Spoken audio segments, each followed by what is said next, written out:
sei.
Tem um papier, né?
Tangkap aja.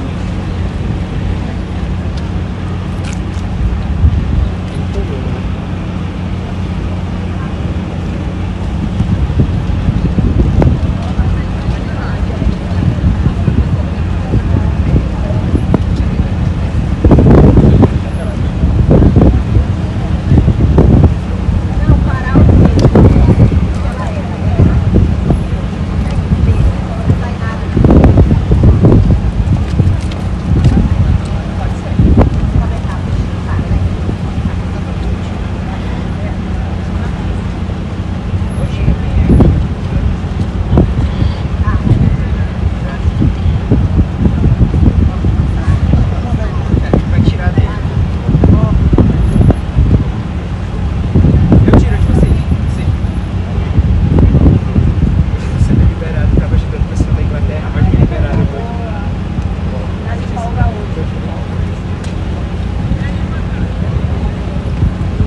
¿Usted bien?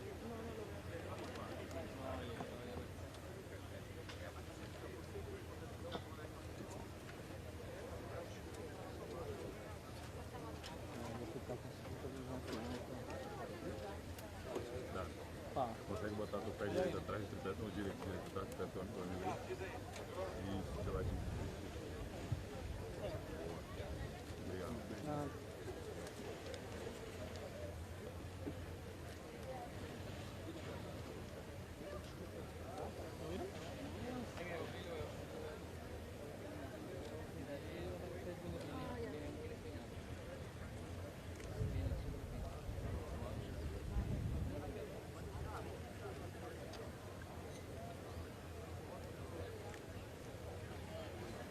Ixi, a câmera já dando...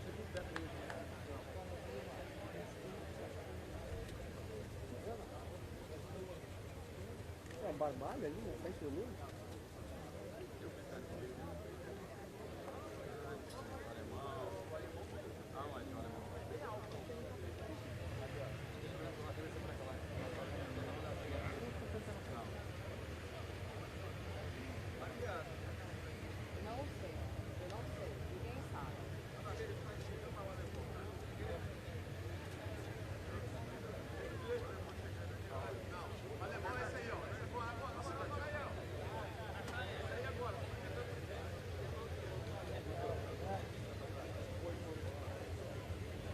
Esse é o alemão?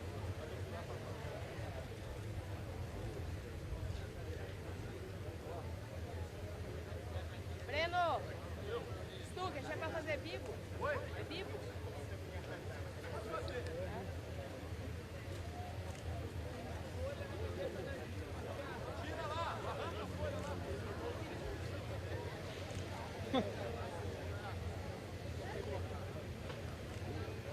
Quer que eu vá? Oi.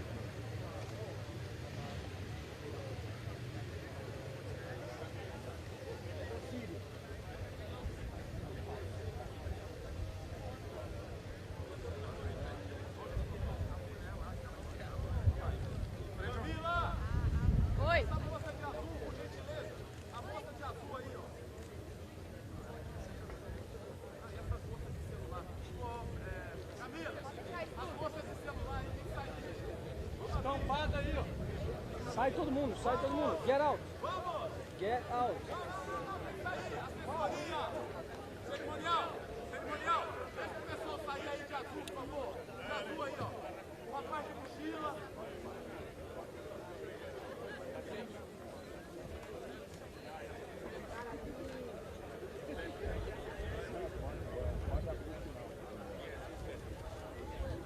Vamos de mochila!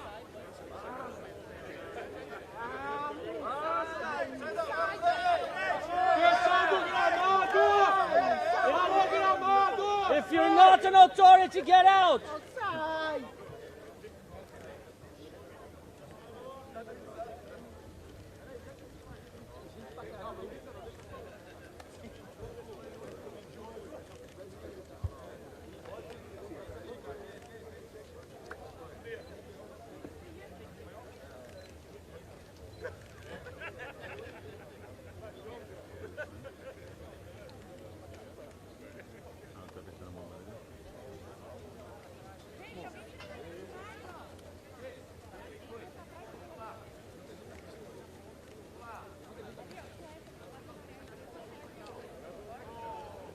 If you're not an authority, please stand back.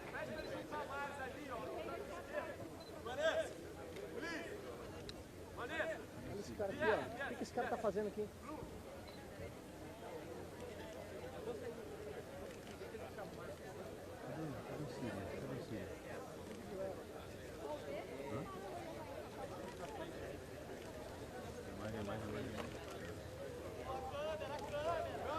Camila! Ô, cerimonial! Bora, irmão!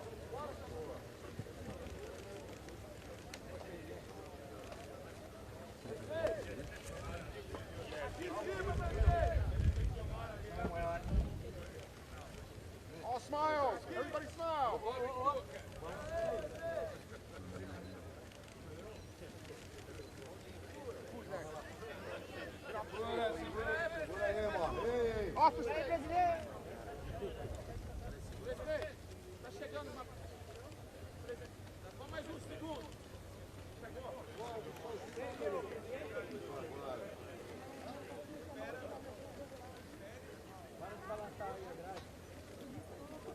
Presidente, agora! Faz mão!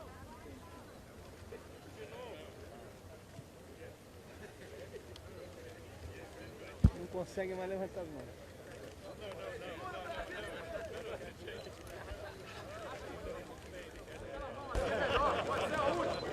Só mais um! Mais uma, presidente! Mais um!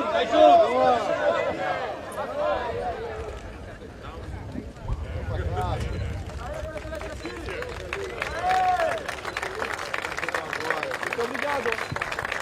Não levanta. Don't stand up! Já fica isso aqui!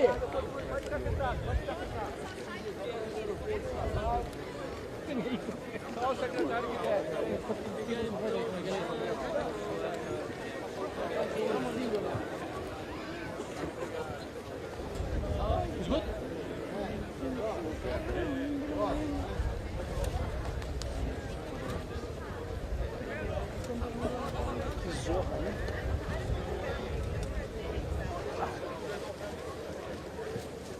Valeu, irmão. Obrigado. Valeu, irmão. Obrigado. Obrigado, pessoal. ¿Podemos levantar? Thank you, gracias. No, de nada. Gracias. Siento por la organización. No, todo bien. Te puedo asegurar que es mejor que lo que hubiésemos hecho nosotros.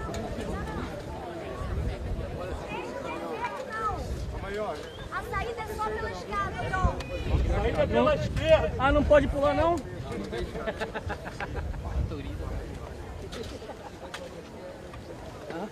That we only exist there. Os 3 movimentos, né?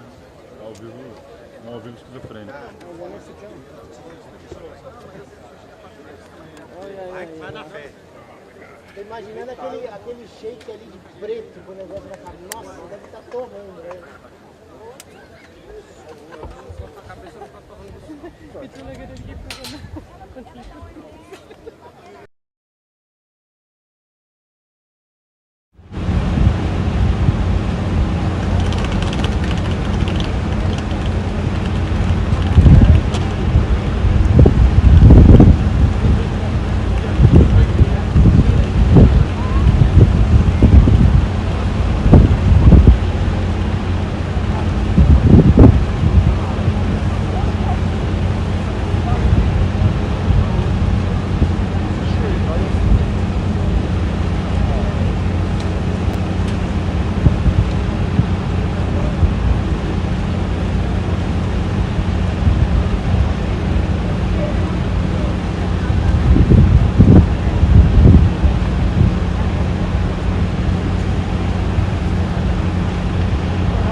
É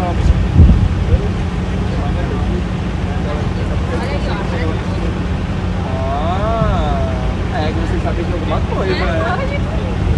E uma ótima morada de hoje depois você vai pra República, você lembra não? É, meu mano. É, tu também, né? Aqui ela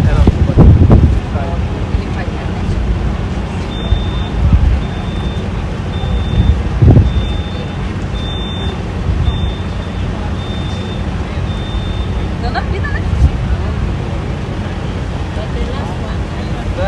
ok. Faz assim, ó, lá dentro do ó.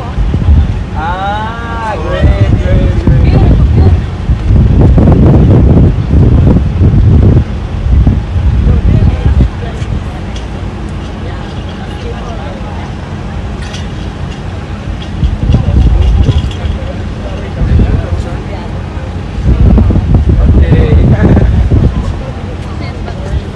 Imagina se a gente não faltasse.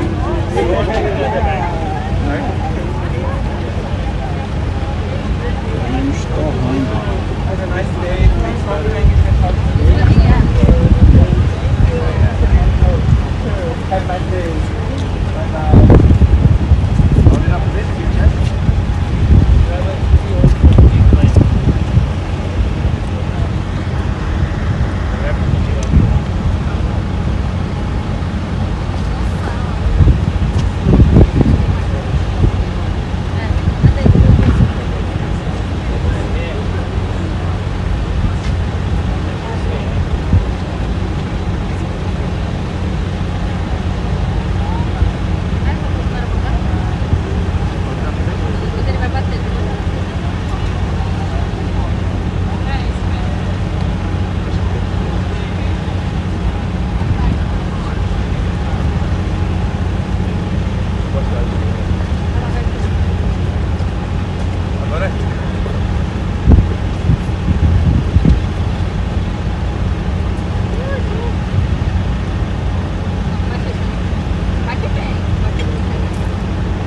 Eventos de palestra, até que horas da noite aqui?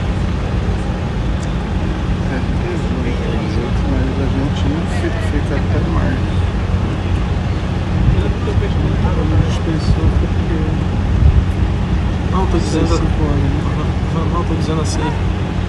tem... Encerra tudo no caso, 18 mesmo. Começa cedo, né?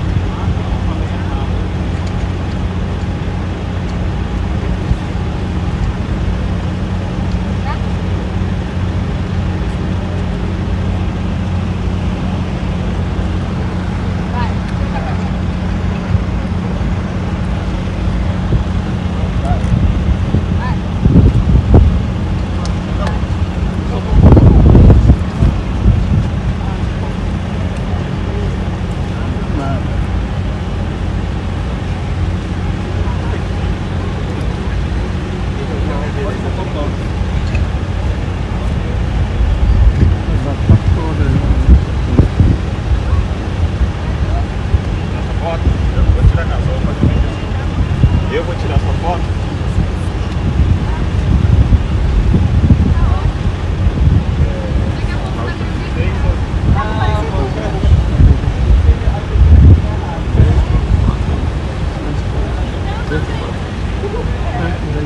Pode ficar, pode ficar, pode ficar.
Passar lá agora. Até esse aqui, ó. Ah, o cinto? Chegando assim. Viu? Esse pita ou esse aqui? Pita. Ah, tá. Vou colocar aqui. Então vai bater um pouco.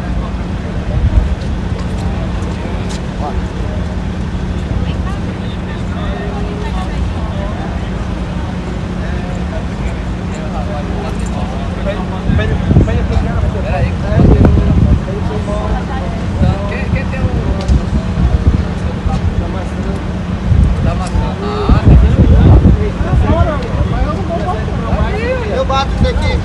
Bate pra mim aqui, por favor.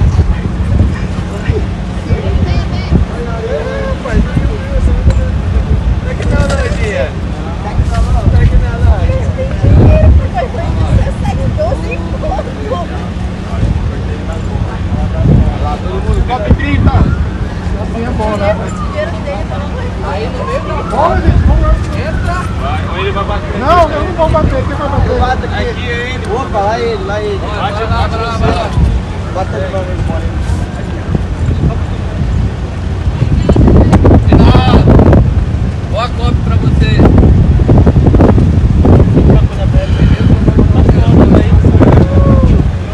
Deixa mais. Vai aparecer aqui, não tá assim, assim. Aparecer só a careca do Silas aí. Esse é melhor. Peraí, que o meu cabelo tá bagunçado. Peraí. Aí. Vai lá. Vamos. Chegue do deck, você quer? Você tem? Ah, ok. O que é esse copo de dinheiro? Dois.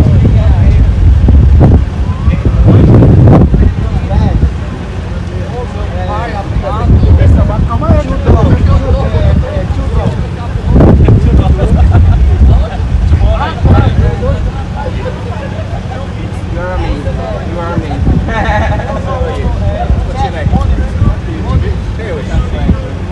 Very nice to meet you.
A testa dela ficou marcada lá. A testa dela ficou marcada. A testa. Só dois caras.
Não, o rosto tava geladão lá dentro.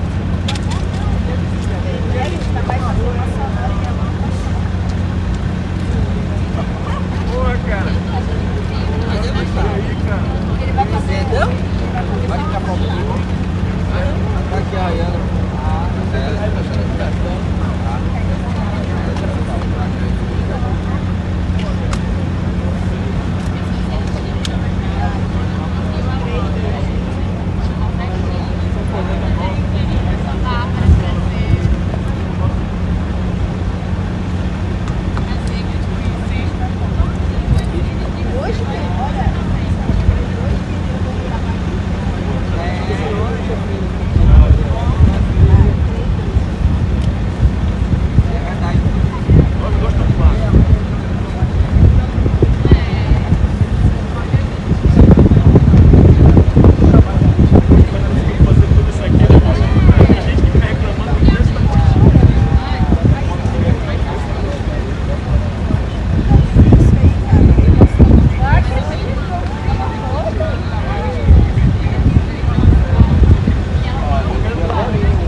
Já pensou? Tu tem um cara, um fotógrafo da sua ciência para uma foto contigo?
Cabo de carregador de PC, tem um.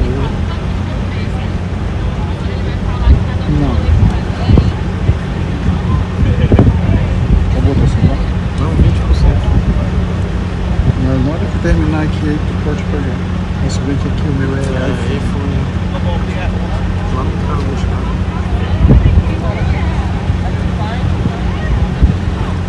Deixa eu ver aqui.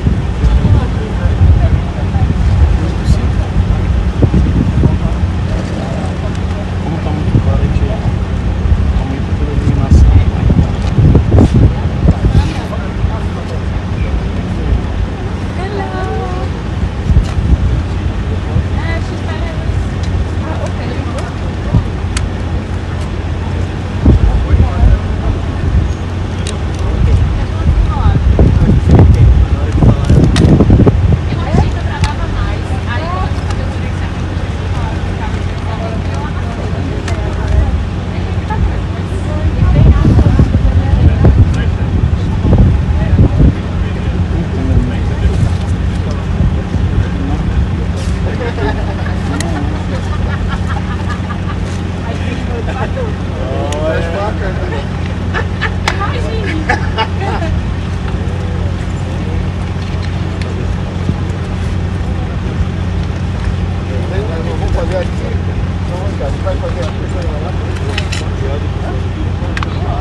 Tem um adaptador aqui.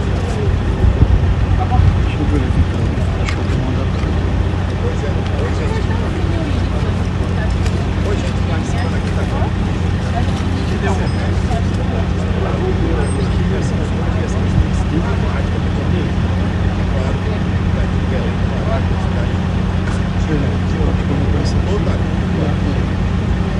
Mas eu vou precisar disso.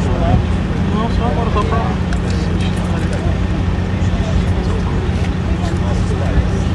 É muito mais prático. Vamos lá, prepara aqui. Eu acho que é melhor que não todo. Pega lá. Ai, ai, ó. Pegou. Ah, lembrança.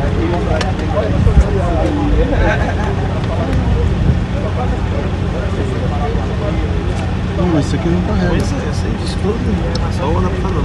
Chega um tamanho apertado aí. Mas ali não é. Vou ter que entrar aqui. Não tem um cabo nenhum. Tem no carro. Isso que fala. Porque tem saída aqui, tem 6 saídas. Eu vou só colocar aqui. E coloca aqui, precisando de um cabo, entendeu? Ah, o 22 é USB, né?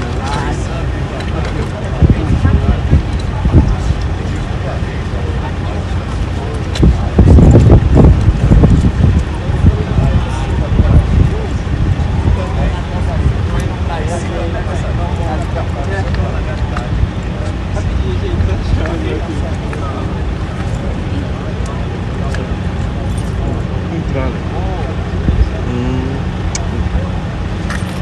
Esse iPhone tá tipo C. Tipo C pro iPhone. Ele é tipo C pro iPhone.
vou te... Adorei o cabo.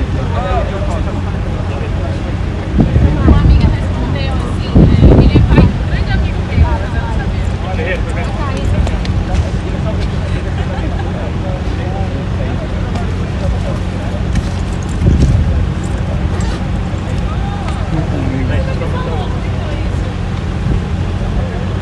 Contar com a sorte.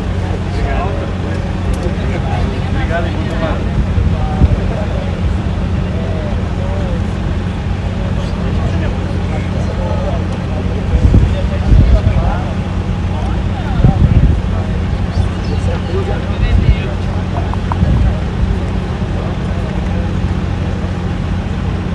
Certo aqui não? Tá? Estão vindo? Estão vindo.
que era que tinha lá no em Castanhal? Eu terminei. Era uma outra TV, uma TV da China. Mas a gente vai na semana que vem. Eles fazem só diário. Não, eu acho que eles querem pegar alguma plantação de alguma coisa, produção de alguma coisa.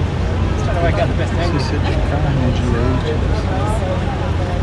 Vou ver esse pessoal aqui, eles vão falar com contato com todas as TVs do mundo.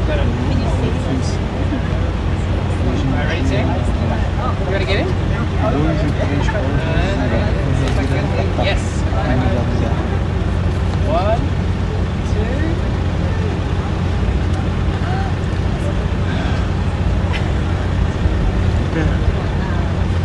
Ele deve ter aquela bolsa dele um calor pelo lado. O cara do picolé não apareceu hoje. Não deixaram ele. estourou a bolha.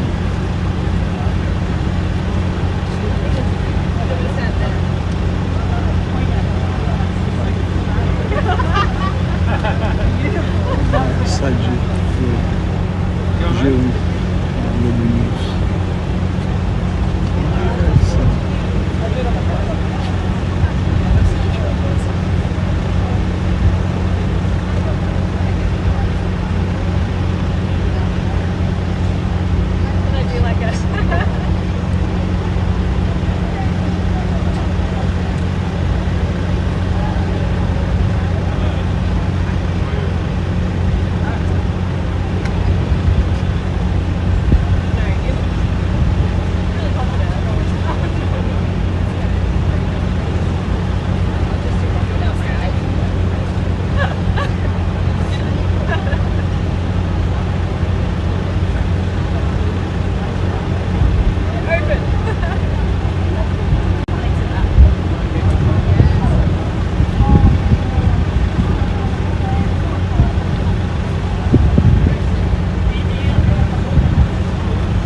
Oh, nice. The candid clean. Who's going to get in here? I think I want to go in the Se a gente não tivesse com esses guarda-chuvas aqui, essa guarda-sol.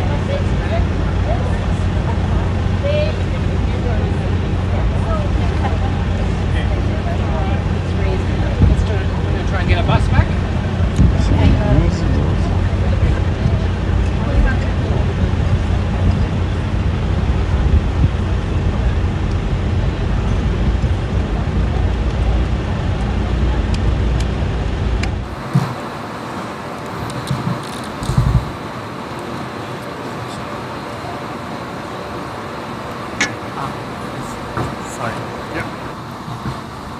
Sehr geehrter Herr Präsident, Exzellenzen, liebe Kolleginnen und Kollegen, meine sehr geehrten Damen und Herren!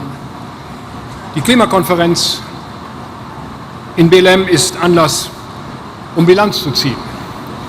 Wo stehen wir als Weltgemeinschaft 10 Jahre nach Abschluss des Pariser Klimaabkommens? Die Antwort ist klar. Wir stehen in diesen Tagen an einer Weggabelung.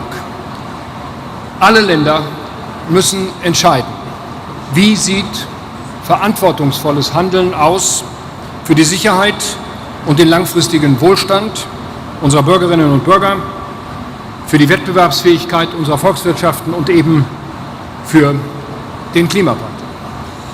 Für Deutschland ist die Entscheidung an dieser Weggabelung klar. Wir setzen auf Innovation und auf Technologie, um eben dem Klimawandel erfolgreich Einhalt zu gebieten. Unsere Wirtschaft ist nicht das Problem. Unsere Wirtschaft ist der Schlüssel, um unser Klima noch besser zu schützen. Klimaschutz braucht heute dreierlei. Zum einen politisches Tempo. Zum zweiten gesellschaftliche Akzeptanz. Und zum dritten unternehmerische Innovation. Die Europäische Union geht hier weiter geschlossen und entschlossen voran mit einem Klimaziel für das Jahr 2040 und mit ambitionierten National Determined Contributions. Unser Gastgeber Brasilien setzt auf das Prinzip Mutirão, gemeinsam anpacken. Und da sind wir, da bin ich, da ist Deutschland dabei. Die Umsetzung der Klimaziele geht an vielen Orten der Welt voran. Wir machen Fortschritte, auch in Deutschland. Auf diesem Weg müssen wir aber sicherstellen, dass Energie langfristig günstig, sicher und verlässlich verfügbar ist. Eben für den Erhalt unserer Volkswirtschaften und für die Bürgerinnen und Bürger in unseren Ländern. Deutschland steht zu den nationalen und europäischen Klimazielen. Um dies zu erreichen, setzen wir auf Innovation und auf Technologie, wenn es darum geht, Wettbewerbsfähigkeit mit Klimaschutz und mit sozialer Ausgewogenheit zu verbinden. Auch die Speicherung von CO2 spielt dabei eine immer wichtigere Rolle. Wir haben im Deutschen Bundestag in dieser Woche ein entsprechendes Gesetz verabschiedet zur Abscheidung und zur Speicherung von CO2. Wir erschließen gleichzeitig neue Wirtschaftszweige, neue Geschäftsmodelle. Und auch hier setzen wir auf Innovationskraft unserer Wirtschaft. Schon heute ist Clean Tech, Made in Germany, mehr als 8% unserer Exporte. Ein zentraler Baustein ist zudem die Bepreisung von CO2. Als marktwirtschaftliches und damit als effizientes Instrument ist sie ein zentraler Baustein auf unserem Weg der Transformation, der eben vollständig technologieoffen ist. Die Wettbewerbsfähigkeit unserer Volkswirtschaften und die soziale Akzeptanz haben wir dabei fest im Blick. Meine Damen und Herren, liebe Kolleginnen und Kollegen, im Jahr 2024 steuerte Deutschland rund 6 Milliarden Euro öffentliche Klimafinanzierung bei, inklusive mobilisierter, auch privater Mittel, sogar fast das Doppelte. Sie sehen, auf Deutschland ist Verlass. Und es braucht doch eine große gemeinsame globale Kraftanstrengung. Alle Länder mit den ökonomischen Möglichkeiten und hohen Emissionen, und wir gehören dazu, sind dazu aufgefordert, eben dazu beizutragen. Wichtig dafür ist ein Finanzsystem, das einen verlässlichen Rahmen und Investitionssicherheit schafft, die wir für die Mobilisierung von mehr privatem Kapital benötigen. Nicht zuletzt möchte ich hier an diesem Ort, an dem wir sind, auf die Bedeutung der Tropenwälder hinweisen. Sie sind eben gleichzeitig auch einer der wichtigsten Kohlenstoffspeicher weltweit und Lebensraum für Menschen und unzählige Tier- und Pflanzenarten. Deshalb ist es mir besonders wichtig, heute von dieser Stelle aus zu sagen, Deutschland unterstützt die Tropical Forest Forever Facility und wir werden einen namhaften Betrag zum Gelingen dieser Initiative beisteuern. Denn zum Erreichen der Klimaziele, liebe Kolleginnen und Kollegen, muss der Tropenwald erhalten und gleichzeitig mehr Privatsektormittel mobilisiert werden. Dies kann nur gemeinsam mit den Partnern in Nord und Süd gelingen. Bei allen diesen Themen können wir zeigen, gemeinsam sorgen wir dafür, dass Klimaschutz und Wirtschaft Hand in Hand gehen können. Lassen Sie uns diese Chance hier in Belem gemeinsam nutzen, eben ganz nach dem Motto dieser Konferenz: gemeinsam anpacken. Packen wir es gemeinsam an. Herzlichen Dank für Ihre Aufmerksamkeit.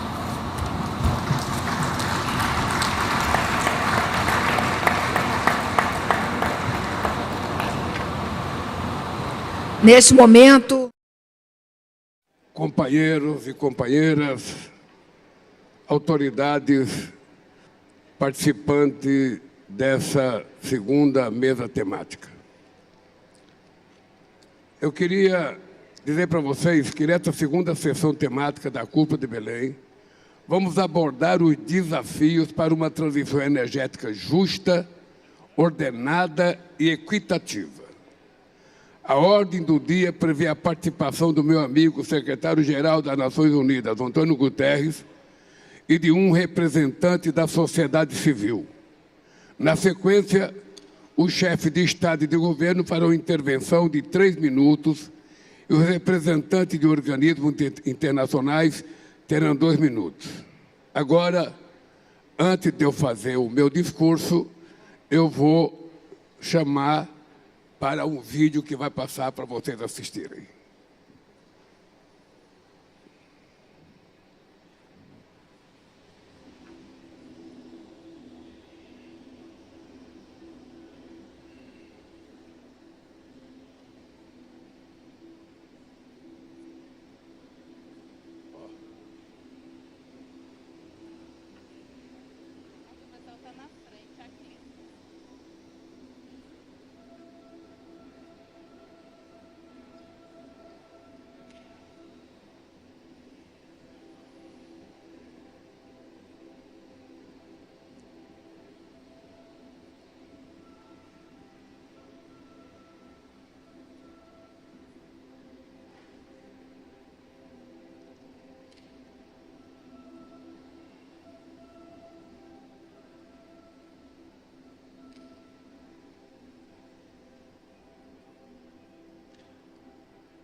para sair da frente.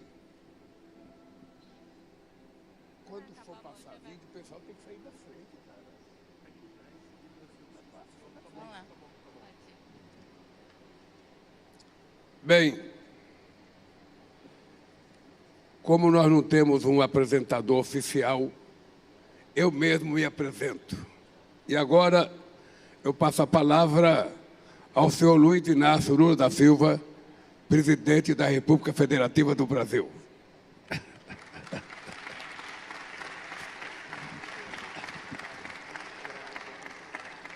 As decisões que tomarmos com relação ao setor energético definirão o nosso sucesso ou o nosso fracasso na batalha contra a mudança do clima.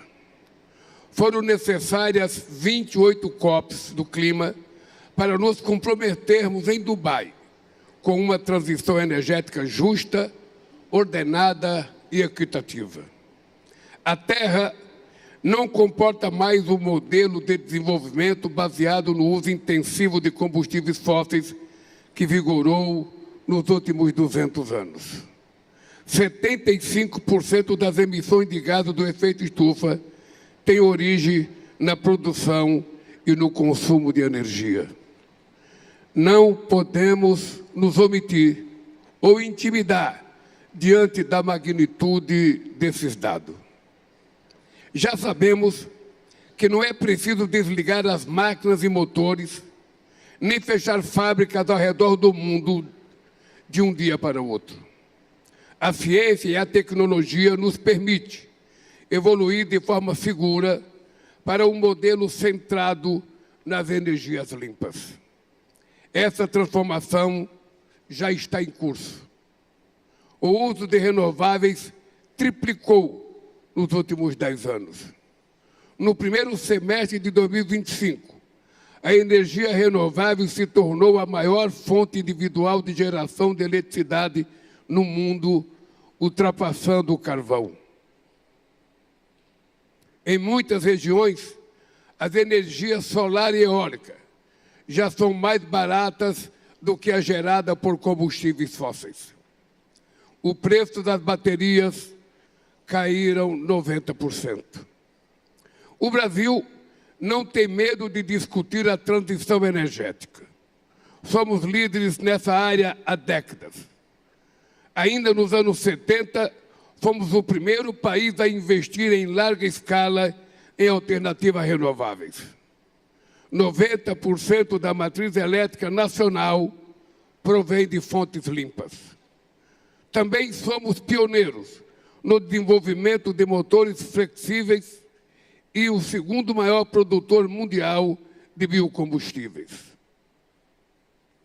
Nossa gasolina tem 30% de etanol em sua composição e nosso diesel conta com 15% de biodiesel.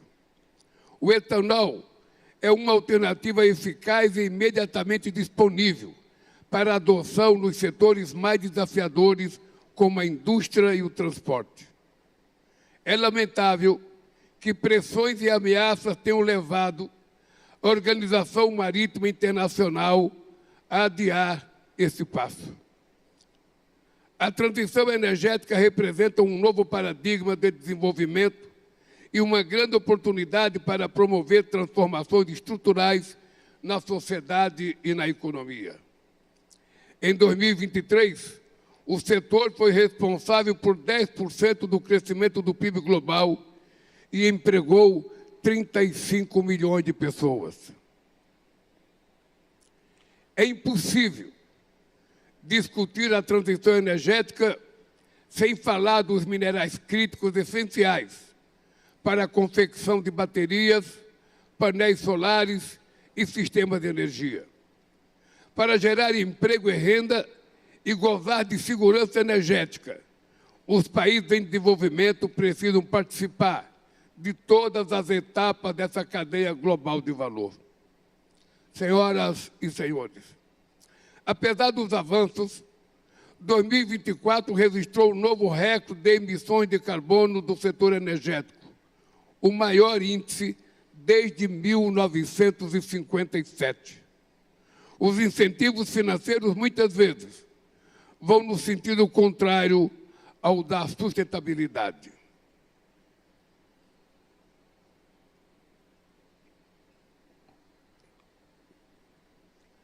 No ano passado, os 65 maiores bancos do mundo se comprometeram a conceder 869 bilhões de dólares para o setor de petróleo e gás. Desde a adoção do Acordo de Paris, a participação dos combustíveis fósseis na matriz energética global diminuiu apenas de 83% para 80%. O conflito na Ucrânia reverteu anos de esforços para a redução da emissão de gás de efeito estufa e levou à reabertura de minas de carvão. Gastar com armas o dobro do que destinamos à ação climática é pavimentar o caminho para o apocalipse climático. Não haverá segurança energética em um mundo conflagrado. É fundamental combater todas as formas de pobreza energética. 2 bilhões de pessoas não têm acesso a combustíveis adequados para cozinhar. 660 milhões de pessoas dependem de lamparinas ou de geradores a diesel nas periferias das grandes cidades e nas comunidades rurais da América Latina, da África e da Ásia. 200 milhões de crianças frequentam escolas sem acesso à luz elétrica. Sem energia, também não há conexão digital, hospitais funcionando ou agricultura moderna. Sem equacionar a injustiça de dívidas externas impagáveis e sem abandonar condicionalidades que discriminam os países em desenvolvimento, andaremos em círculos. Um processo justo, ordenado e equitativo de afastamento dos combustíveis fósseis demanda o acesso à tecnologia de financiamento para os países do sul global. Há espaço para explorar mecanismos inovadores de troca de dívida por financiamento de iniciativas de mitigação climática e transição energética. Direcionar parte dos lucros com a exploração de petróleo para a transição energética permanece um caminho válido para os países em desenvolvimento.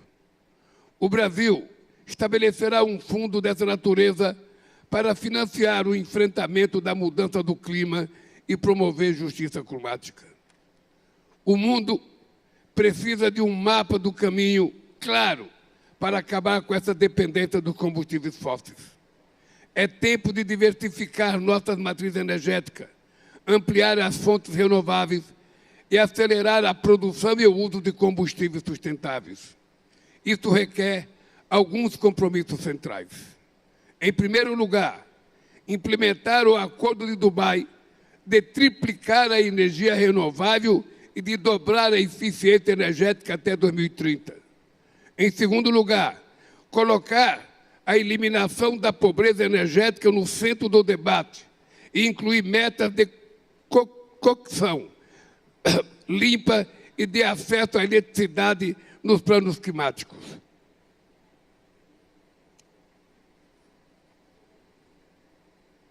Em terceiro lugar, aderir ao compromisso de Belém para quadruplicar o uso de combustíveis sustentáveis até 2035 e acelerar a descarbonização dos setores mais desafiadores. Os cientistas já cumpriram seu papel. Nesta COP, os negociadores devem buscar entendimento. E nós, os líderes, devemos decidir se o século XXI será lembrado como o século da catástrofe climática ou como o momento da reconstrução inteligente. Muito obrigado.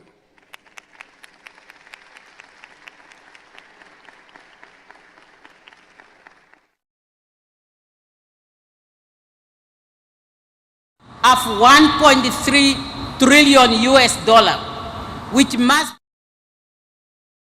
Antônio Guterres.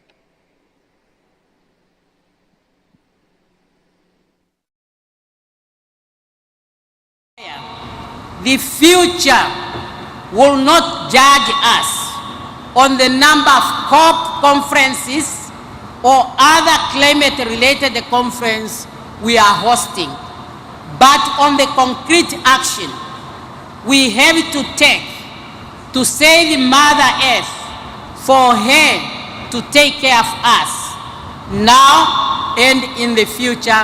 I thank you for your kind attention.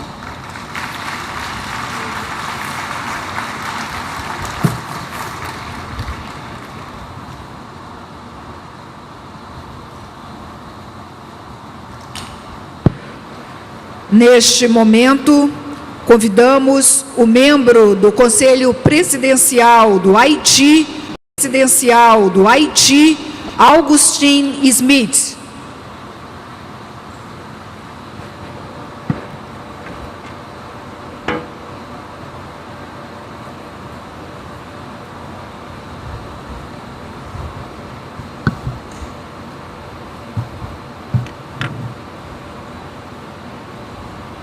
Monsieur le Président, Monsieur le Secrétaire Général, Excellences, Mesdames et Messieurs, les chefs d'État et de gouvernement, Mesdames et Messieurs les chefs de délégation, distingués délégués.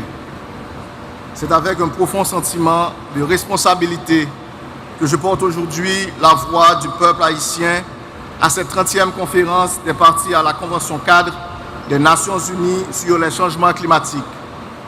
Je veux premièrement adresser mes sincères remerciements à son Excellence le Président Luis Ignacio Lula da Silva et au peuple brésilien pour leur accueil chaleureux. Je félicite le Secrétaire général des Nations Unies pour son engagement constant en faveur de la paix et de la justice internationale. Excellences, distingués délégués, ma délégation veut rappeler que le réchauffement général de la planète est dû aux activités humaines. Les industries polluantes sont les principales sources des émissions de gaz à effet de serre. Malheureusement, ce sont les pays du Sud qui sont les grandes victimes de phénomènes qu'ils n'ont pas créés.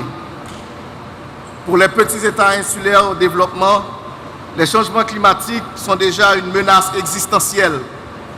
Et si l'on parvient à perdre notre territoire, nous perdons notre identité, notre histoire et notre culture. Déjà, les risques sont réels. Si rien n'est fait, des villes côtières et même des îles entières pourront disparaître dans les prochaines décennies à cause de la montée des eaux. Haïti, mon pays, est l'un des États les plus vulnérables au changement climatique. Il est classé au premier rang de l'indice mondial des risques climatiques et au troisième rang de l'indice des risques climatiques à long terme. Il fait face à la sécheresse, aux inondations côtières, à la salinisation des sols, à une érosion de sa biodiversité et à une baisse du rendement agricole. Les ouragans, de plus en plus violents, dévastent le pays.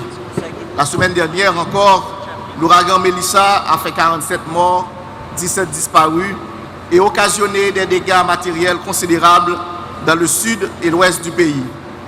Le Conseil présidentiel de transition a une pensée émue à l'intention des victimes haïtiennes et met en œuvre en ce moment un plan de réponse adapté aux pertes et aux besoins. Nous profitons aussi de l'occasion pour adresser nos sympathies aux autres peuples de la région caribéenne touchés par cette catastrophe. Excellences, distingués délégués, l'État haïtien a toujours agi pour répondre à ses engagements visant l'atténuation en luttant pour l'adaptation du pays. Depuis 2005, la législation nationale continue d'être actualisée pour répondre aux défis environnementaux et climatiques. Mon pays a présenté plusieurs communications nationales et a élaboré un plan d'action national d'adaptation et une politique nationale sur les changements climatiques. Nous avons adhéré au programme pilote sur la résilience climatique, PPRC, et soumis en 2021 une première actualisation de notre contribution déterminée au niveau national. Je veux souligner que les pays en développement, et particulièrement les petits États insulaires qui sont les moins responsables du réchauffement climatique, ne pourront pas réussir leur adaptation sans une solide solidarité internationale sincère et agissante. Les pays industrialisés, principaux responsables du réchauffement climatique, se sont engagés à offrir une assistance financière et technique accompagnée du renforcement des capacités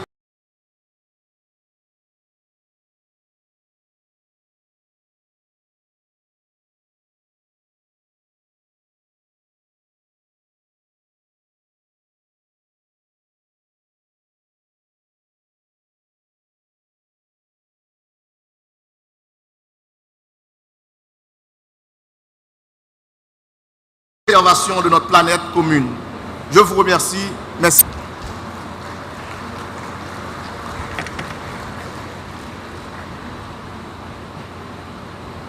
Temos agora a manifestação do representante da Somália, vice-primeiro-ministro Salah Ahmed Jama. Ministro Salah Ahmed Jama.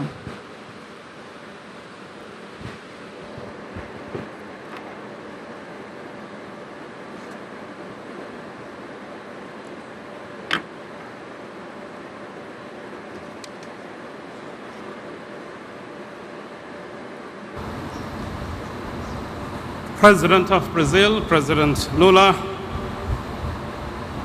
dignitaries, heads of states, greetings to you all. And let me begin by thanking the government and the people of Brazil for their generous hospitality accorded to all of us. Ladies and gentlemen, from the Amazon rainforest to the Congo Basin, from the savannas of Africa to the prairies of North America, the beautiful coast of Rio de Janeiro, all the way to the Sahel coast and the beaches of Mogadishu. Forests are vanishing, water levels are rising, and in turn, people's livelihoods are being disrupted.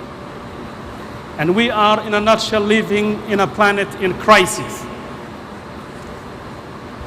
Therefore, when the President of Brazil and his government chose this venue and this city adjacent to the Amazon forest as the venue for COP30, it is meant to inspire us to think as to what we have and what we need to save that Mother Nature gave us. For those that still continue to question the impact of climate change, perhaps a close look at the unfortunate disasters unfolding in the Caribbean and other small island countries should be enough to give us an alarming bells. The intensity of the Hurricane Melissa is a telling case of climate change impact and it is deadly consequence. I speak on behalf of my country, Somalia, a nation that contributes to less than 0.019% of global green gas emissions, and yet is ranked as one of the top 3 most hard-hit countries in the front line of climate change crisis. For Somalis, climate change is not a distant future. It is here and happening. It is the mother that has to walk tens of kilometers to fetch water. It is the pastoralist that is losing his herds in a matter of no time due to recurring droughts. And it's the child that ends up in a camp suffering from hunger and subject to disease. This is not a statistics, but a story of human suffering and survival. Ladies and gentlemen, Somalia comes to the COP30 with hope for action, armed with clear plans and strategies.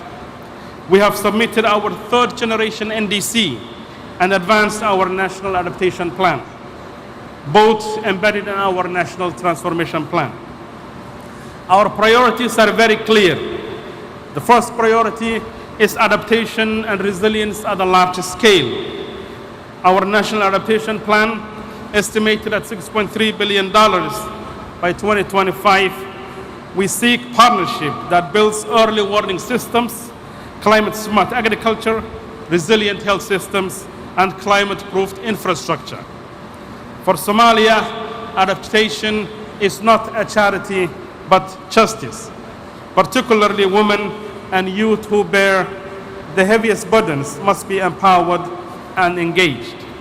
Secondly, the issue of access to climate finance is the top priority for countries like Somalia and other similar fragile and conflict-prone countries. Globally, climate finance has reached over 1.5 trillion in 2022, yet fragile and conflict-affected countries together received less than 5% of that total. In Somalia, actual flows were under 300 million by the year 2020, which is less than 1% of what is required to adapt to climate change. We call for more grants, fewer loans, and faster access and support that strengthens national systems. Timely finance is the bridge between vulnerability and of decreasing ODI and shrinking multilateralism. Perhaps climate finance could be the only source for financing development in countries like ours. Third, we welcome the recently established Loss and Damage Fund. In the case of Somalia, recent estimates estimate direct climate-related losses in Somalia to about $2.8 billion. So we are certainly facing the brunt of climate change in terms of damage in the form of livestock lost and agrarian communities devastated.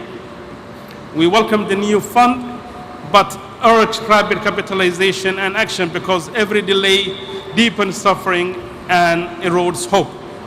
Fourth, the issue of energy transition is a priority for Somalia and Africa at large, with over 600 citizens in Africa that have never seen electricity. We intend to transition to green energy, but in a just and transferable manner. Somalia has a huge potential in solar and wind, but that needs a huge investment in the form of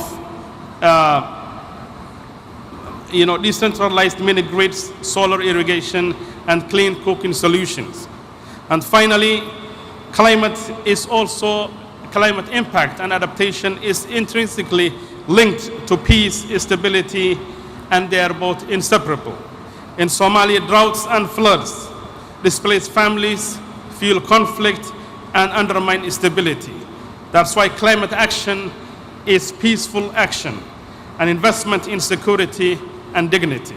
Excellencies, the Paris Agreement promised equity, yet the gap between promise and practice continues to widen. Those least responsible must not bear the heaviest burden. Finance must be accessible, technology must be transferable, and decision-making must be inclusive, so that vulnerable nations can shape their own climate future. We aspire to a future where resilience drives peace, prosperity drives dignity, and a future where no child goes hungry because the rains have failed. A future where renewable energy lights every Somali village. As the poet Warsan Shire reminds us, no one leaves home unless home is the mouth of a shark. So when communities that are leading their normal lives in their normal habitat are struck again and again by impact of climate change in various forms and shapes, they end up becoming IDPs on the outskirts of big cities. For millions of Somalis, climate change has turned home into a shark. Let's work together to tame it, invest in resilience, invest in peace, and invest in Somalia. Thank you very much.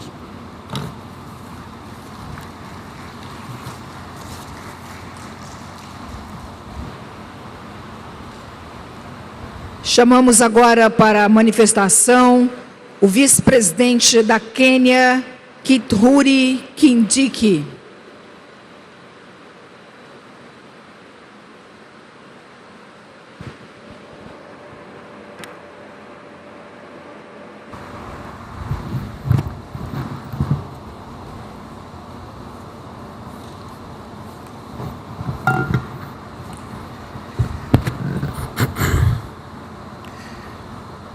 I congratulate you, Mr. President of COP30 on your election, and I want to assure you that Kenya will fully support you as you discharge your responsibilities. Excellencies, the devastating effects of climate change continue to ravage our planet, seeing the gains in our development agenda.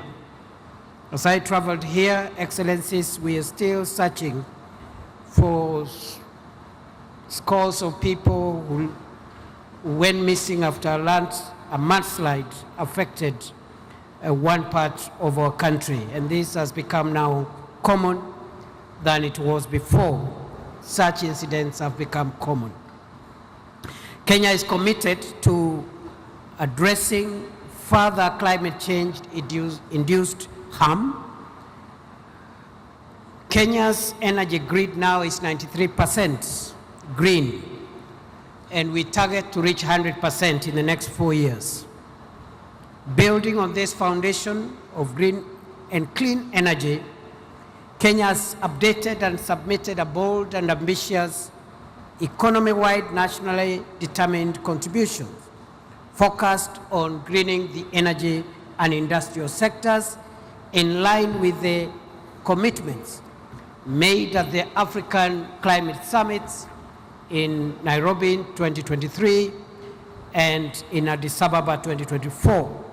The two summits have repositioned Africa as a global green growth hub, demonstrating that climate action and development are mutually reinforcing. Excellencies, Africa can help the world in the transition to green energy because Africa has the world's largest untapped renewable energy resources, vast critical mineral resources essential for energy transition, and a youthful demographic that can power the next phase of global manufacturing. However, global investment in Africa has been minimal and slow. Less than 2% of the $3 trillion invested in renewable energy over the last 2 decades has reached Africa, with 600 million people on the continent left without access to energy. Kenya alone needs $62 billion by 2030 to implement our climate commitments. And of this, we've only received $50 million, a paltry 0.08%. The gap between promise and delivery is huge. And sadly, every dollar delayed, every bureaucratic obstacle, and every failed commitment has a human cost. The world should cease to see Africa as an investment risk and see it as an opportunity, an economic opportunity to tap into the continent's abundant, cheap, and clean energy for global green manufacturing. The failure to honor commitments, bureaucratic delays, and the lengthy discussions at the COPs that prioritizes process over delivery are simply cruel and unjust to the millions suffering from the effects of harsh climate today. To achieve different results, 3 things needs to be done. 1, COP30 ought to be the COP which will dramatically change our climate financing architecture from incremental pledges in billions to actual disbursements of the trillions required to match the scale of the climate crisis. Thus, the new collective quantified goal must be set at a level commensurate with the trillions required to achieve the 1.5 degrees Celsius goal. We have to operationalize the Baku to Belém roadmap to $1.3 trillion as we have agreed in COP29 and have a clear path for mobilizing this finance for developing countries by 2035. This finance must be new and additional to the development to overseas development assistance, predominantly grant-based, for adaptation and for loss and damage, designed to avoid compounding Africa's debt crisis. Number 2, we must urgently reform the current global financial architecture to make capital more accessible and affordable for climate action in the developing world. And number 3, and lastly, climate policies must integrate the empowerment of women, the youth, and farmers to ensure that the benefits of a green economy are equitably shared across communities, gender, and generations, and that the 1 billion people in Africa who lack clean cooking amenities are prioritized. Thank you.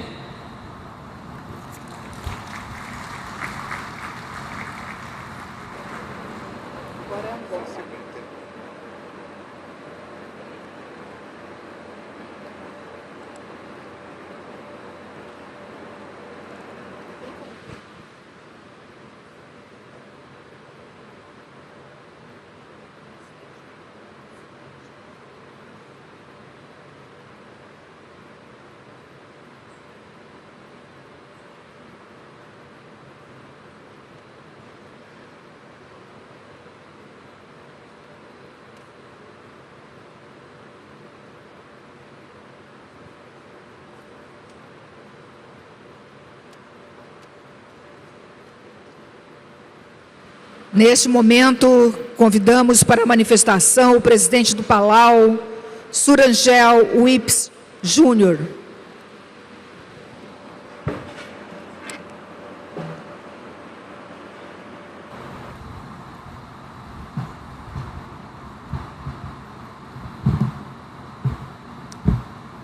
Excellencies, distinguished delegates, and friends, Ali from the big ocean state and island nation of Palau, where the ocean speaks and the land remembers. President Lula, thank you for your warm Brazilian hospitality and for your leadership in hosting Cop30 here in Belém, the gateway to the Amazon.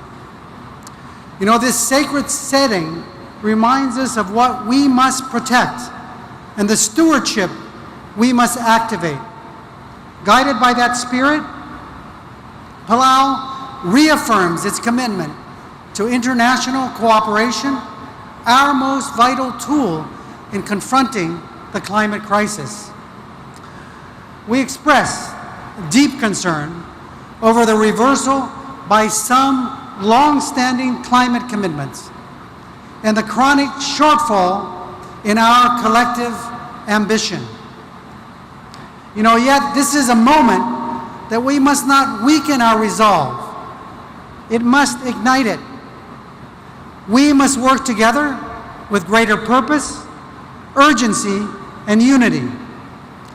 We commend Brazil for its leadership in nature-based solutions and urge it, as COP President, to champion frameworks that value not only restoration, but also preservation of intact ecosystems, both marine and terrestrial. Although Palau's share of global emissions is only 0.00002%, our forests and mangroves make us a net negative emitter. And even as a negative emitter, Palau launched its NDC 3.0, reaffirming our leadership from the front line. Our targets are bold, a reduction of 44% from our 2015 levels by 2035, and a pathway to 100% renewable energy with critical support from our partners, Australia, Taiwan, Japan, and the ADB. We applaud Brazil's clean energy mix and call for a truly just transition, one that is inclusive, equitable, and responsive to the needs of vulnerable nations. It demands enduring partnerships, catalytic investment, and shared innovation. Transitioning away from fossil fuels is central to this. Looking ahead, Palau and our Pacific family support Australia's bid to host COP31 in the Pacific. Australia is on a strong pathway to reduce emissions and is helping countries like ours accelerate the energy transition and adapt to the worsening climate impacts. Like our presence here in the Amazon, our COPs must reflect the geographic diversity of our shared challenges, both green and blue. The Pacific has long served as the world's moral compass on climate justice, fighting for the 1.5-degree goal, and advancing loss and damage mechanism, and leading the landmark ICJ advisory opinion.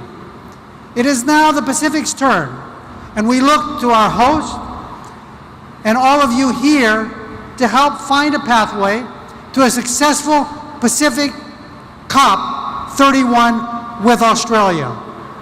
It's time. As next year's chair of the Pacific Islands Forum, Palau looks forward to advancing the Blue Pacific's Unlocking Blue Pacific Prosperity Initiative and the Pacific Resilience Facility.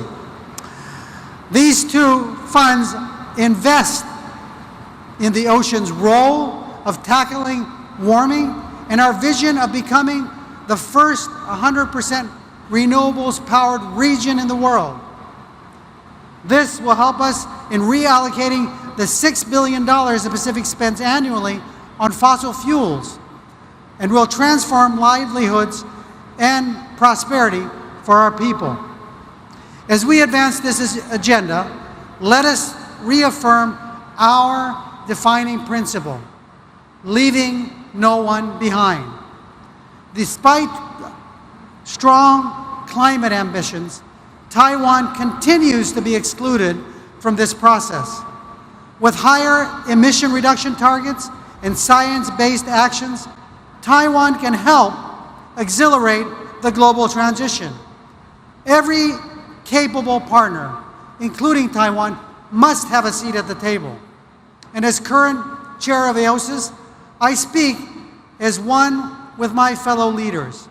Our future depends on the 2025 NDC synthesis report.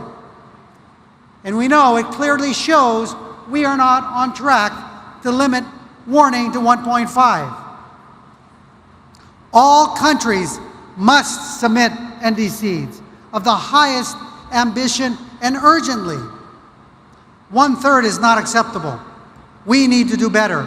Equally urgent is our enhanced and accessible climate finance. Our safety and survival are rights, not bargaining chips. And COP30 must deliver the finance that turns ambition into action.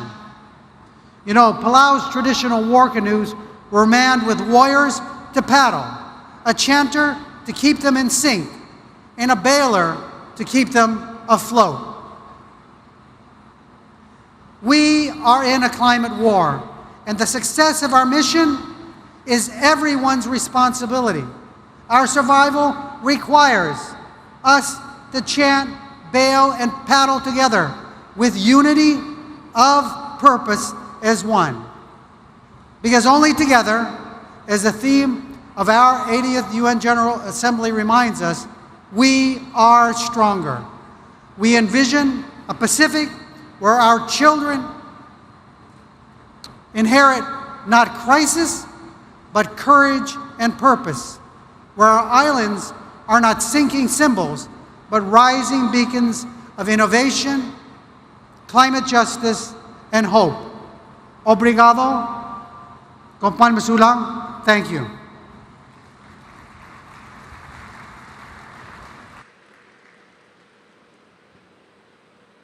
Nesse momento, convido para a manifestação a ministra do Meio Ambiente de Angola, Ana Paula de Carvalho. Good morning. I speak in Portuguese. Bom dia.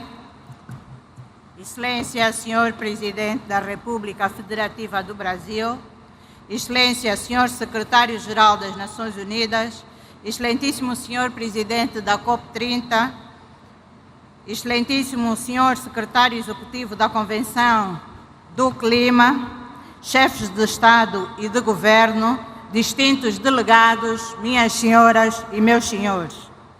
É com grande honra e profundo sentimento de responsabilidade que Angola se junta a esta cimeira de líderes sobre o clima, realizada aqui em Belém, Pará, no coração da Amazônia, um símbolo vivo da urgência de equilibrar o desenvolvimento humano com a preservação do nosso planeta.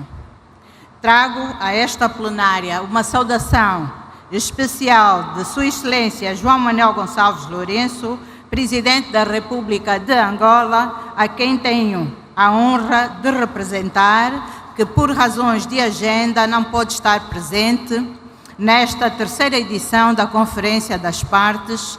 Neste momento, Angola celebra com orgulho 50 anos da nossa independência, uma data de profunda reflexão sobre o caminho percorrido e os desafios que ainda nos unem. Apesar disso, o nosso país reafirma o seu compromisso firme com uma agenda climática justa, solidária e orientada para resultados concretos. Angola reafirma a sua determinação em contribuir para limitar o aquecimento global a 1,5 graus, bem como o fortalecimento das comunidades vulneráveis para se adaptarem às alterações climáticas. E estamos a trabalhar no sentido de acelerar a transição para uma economia de baixo carbono. Temos avanços consideráveis no que diz respeito às energias limpas, tendo sido registrado um aumento na nossa eficiência energética, quer por via de fontes de abastecimento hídrico, solares e até mesmo ciclos combinados. Relativamente à gestão de resíduos, também foram dados passos significativos. Temos 2 aterros na província do Namibe, que é uma das 21 províncias que compõem o nosso belo país. Para o OGE 2025 foram previstos 2 centros de valorização de resíduos, um para a conclusão na província do Ambo e outro de raiz na província do Bengo, que atenderá as províncias de Luanda, Bengo e Colibengo. Excelências, minhas senhoras e meus senhores, permitam-me partilhar que Angola é um país rico em recursos naturais, mas também vulnerável aos impactos das alterações climáticas, onde a variedade climática já afeta setores críticos, como a agricultura, os recursos hídricos, a energia e as populações rurais que necessitam de respostas estruturadas e eficientes. Por isso, reconhecemos que a Cop30 não deverá ser apenas uma conferência, mas um marco moral e político para definir o rumo da humanidade perante o maior desafio do nosso tempo, isto é, a tripla crise planetária, onde vivemos diariamente efeitos das alterações climáticas, a perda da biodiversidade e a crescente problemática dos resíduos. Excelências, minhas senhoras e meus senhores, Angola participa nesta COP com um compromisso renovado e concreto. Foi já submetida a nossa NDC3, que traduz a nossa visão nacional de desenvolvimento de baixo carbono, resiliente e inclusivo. Estamos a reforçar metas de mitigação, mas também a colocar a adaptação e a resiliência climática no centro daquilo que são as nossas prioridades, porque para nós adotar é sobreviver, e sobreviver é um ato de dignidade. Acreditamos que a transição energética justa representa uma oportunidade histórica para o continente africano e, em particular, para Angola. A transição que respeita as circunstâncias nacionais valoriza o nosso potencial em energias limpas e garante que ninguém fique para trás. Uma transição justa deve ser também uma transição de justiça ambiental, social e econômica. Trata-se de gerar emprego digno, ampliar o acesso à energia e assegurar a inclusão das mulheres e jovens nas soluções climáticas. Estamos igualmente a finalizar o nosso primeiro Plano Nacional de Adaptação, que será submetido a esta COP30. Este plano integra o clima nas políticas de desenvolvimento, visando proteger os recursos hídricos, agrícolas, reforçar infraestruturas e construir comunidades mais resilientes face à seca, cheias, incêndios florestais que se intensificam a cada ano.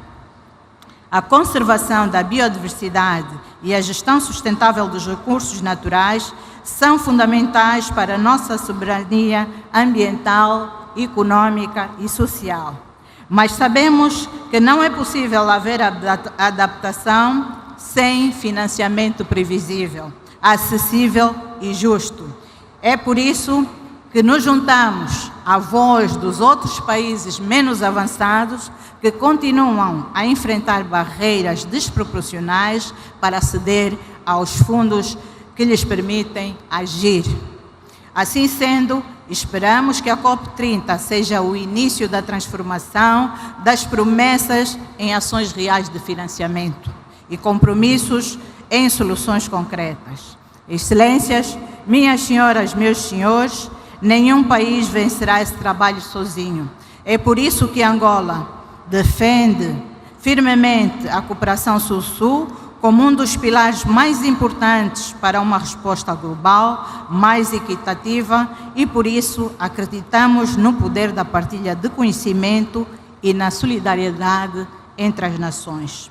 O mundo aguarda por decisões corajosas desta cimeira, pois a COP30 deve marcar o ponto de virada em que a ambição se traduz em ação, em que os compromissos se tornam implementações e que a esperança volta a ser credível.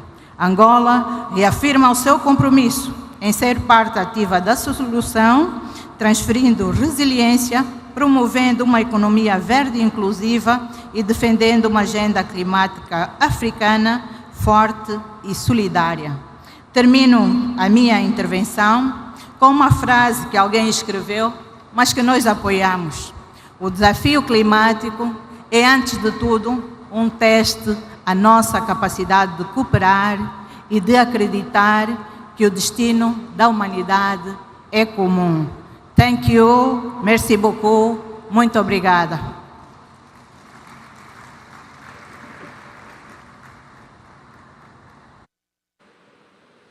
Neste momento, convido para a manifestação o ministro das Relações Exteriores das Ilhas Marshall, Kalani Kaneko.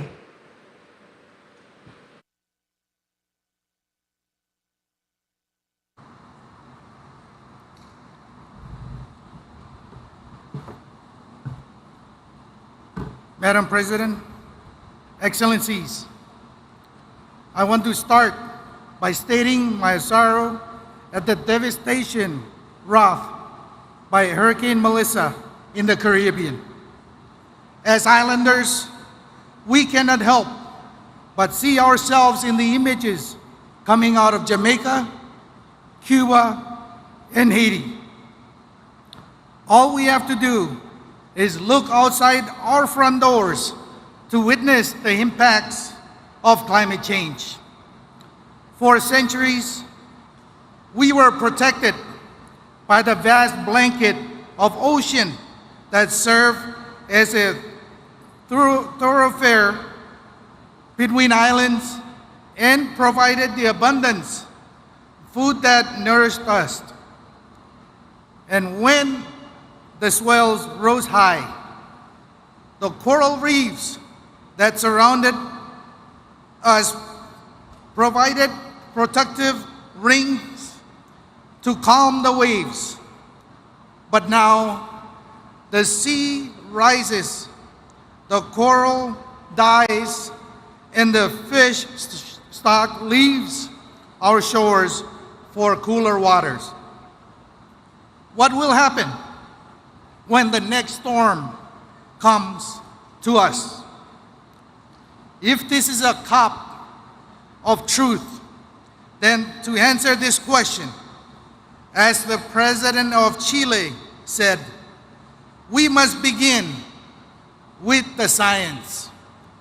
And the International Court of Justice advisory opinion reaffirmed that our response must be a collective one, guided by the best available science in the 1.5 degree temperature limit, grounded in human rights principles of equity, justice, and directed toward ensuring that those most responsible provide support for those most vulnerable.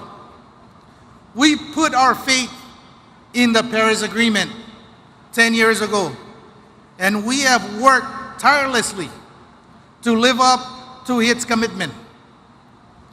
The Marshall Islands delivered the NDC in February, and we submitted our National Adaptation Plan 2 years ago.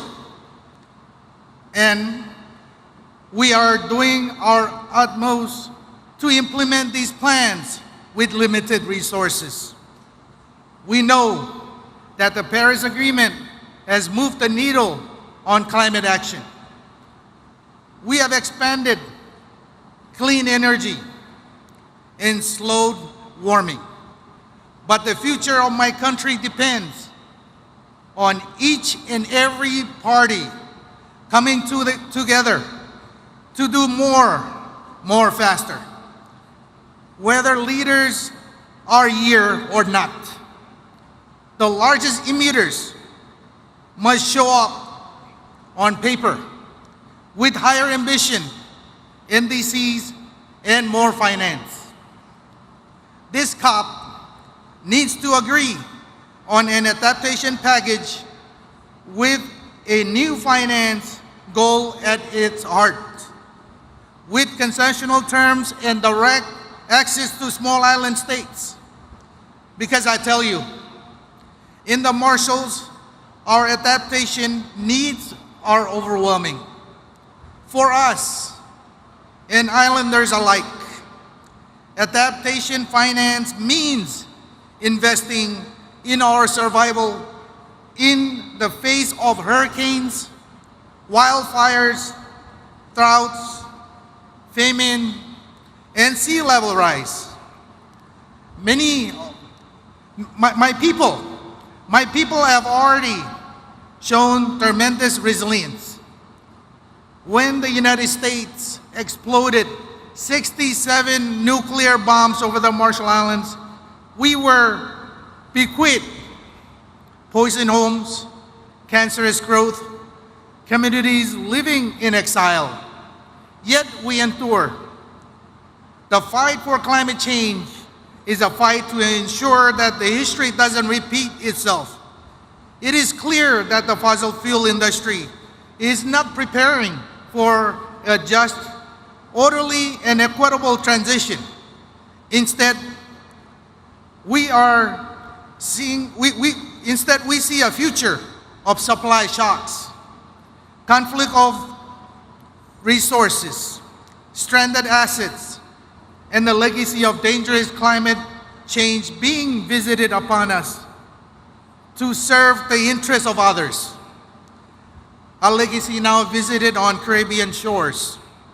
So I stand with President Lula and support his call for international community to come together to define a roadmap for the transition away from fossil fuel.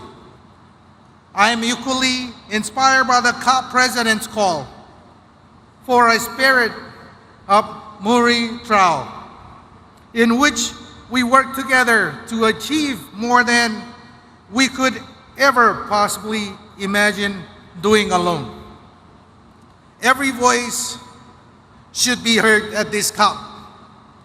Every nation needs to be part of the solution. The Marshall Islands has long called for Taiwan to be part of the UNFCCC process, and I repeat that call again today. When nations' voices are silenced, democracy dies. The behavior last month around the International Maritime Organization was shocking. It cannot happen again. It is time for those of us who believe in cooperation to stand together in this fight to tackle climate change. It is the spirit of Mutirao that we must employ to find the emitters, or to find the emissions reductions that we have to make to get 1.5 back within reach. No government wants to be told that they didn't do enough, that they must go home and try harder. But that's what I'm asking us all to do. But this time, let's work together. Let's help one another. Learn from each other. Support one another and be ready for the next storm. Comoldada, obrigado. Thank you.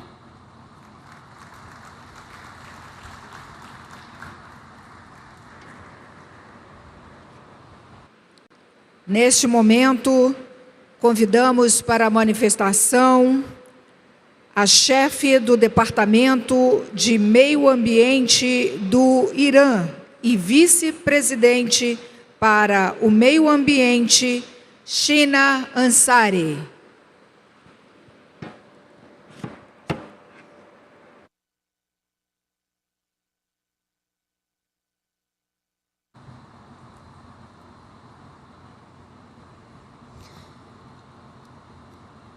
In the name of God, Mr. President, distinguished heads of state and representatives, ladies and gentlemen, at the outset, I wish to express my sincere appreciation to the government and people of Brazil for hosting the Cop30 emblem. This gathering could provide nations with an invaluable opportunity to take realistic, equitable and inclusive actions to address the environmental crisis and challenges facing our planet. In recent years, all countries present at this conference have pledged to protect the environment by reducing greenhouse gas emissions, adapting to climate change, and moving toward the use of renewable energy sources.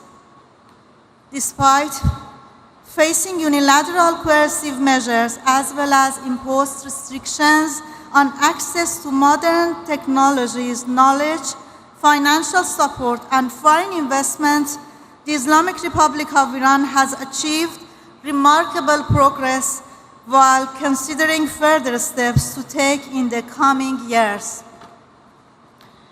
Over the past year alone, Iran has increased its solar energy capacity by 75%, expanded wind power generation, being added to a previous target to increase nuclear power capacity, join the BRICS carbon market, and reduce carbon emissions through efficient flare management in its oil and gas fields, such as a 10 billion cubic meters reduction and a further 12 billion cubic meter reduction plan for the next 4 years.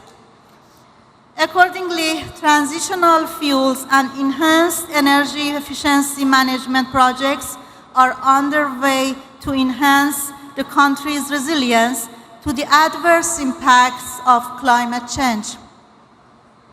These measures demonstrate Iran's firm commitment to environmental protection It also emphasizes that despite the mentioned challenges, the Islamic Republic of Iran continues to strive to uphold the right of its people and others to a clean and healthy environment.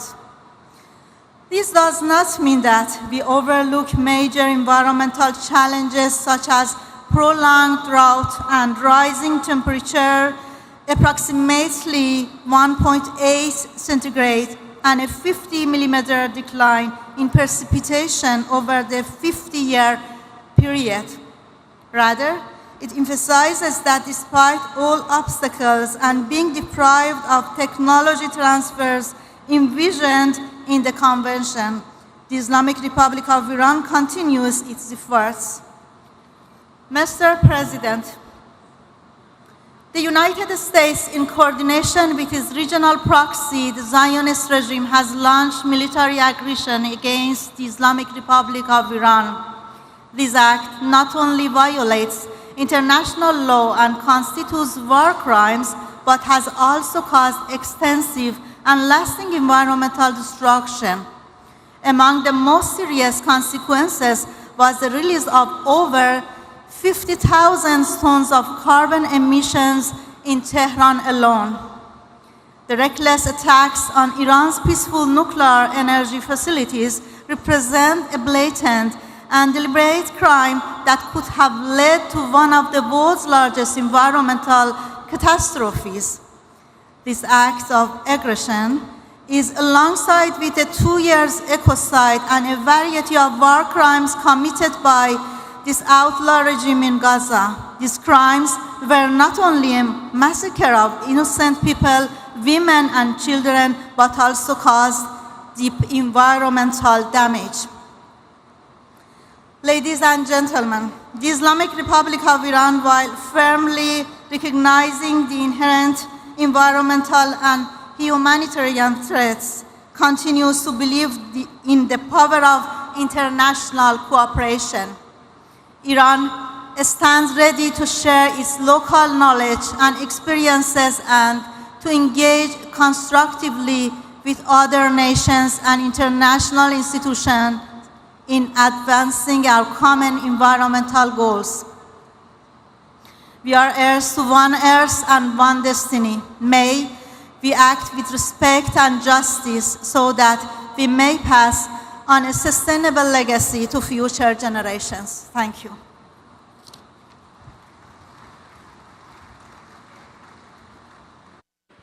Neste momento, convidamos para a manifestação o ministro do Meio Ambiente do Iraque, Halo Mustafa Al-Askari.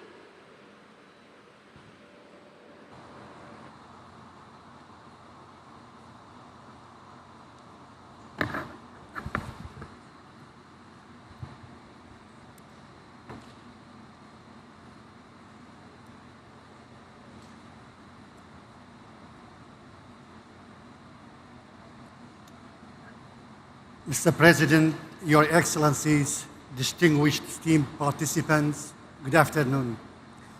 From Mesopotamia, the land of Iraq, we extend our greetings to you, to Brazil, the home of the Amazon, the lung of the earth, and an active contributor to climate equilibrium throughout the Holocene epoch. It's an honor for me today to represent my country, Iraq, and I'm pleased to convey the greetings of the Iraqi people and the government, along with their appreciation to the Republic of Brazil and the United Nations for organizing and hosting the Cop30. This conference is being held in amid of growing global environmental challenges and the increasing impacts of climate change, reminding us that the destinies of our water and air are one, and that the environment knows no borders. And between the Tigris and Euphrates, Iraqi marshes, mountains and desert, and the Amazon, there is a historical and continuous solidarity.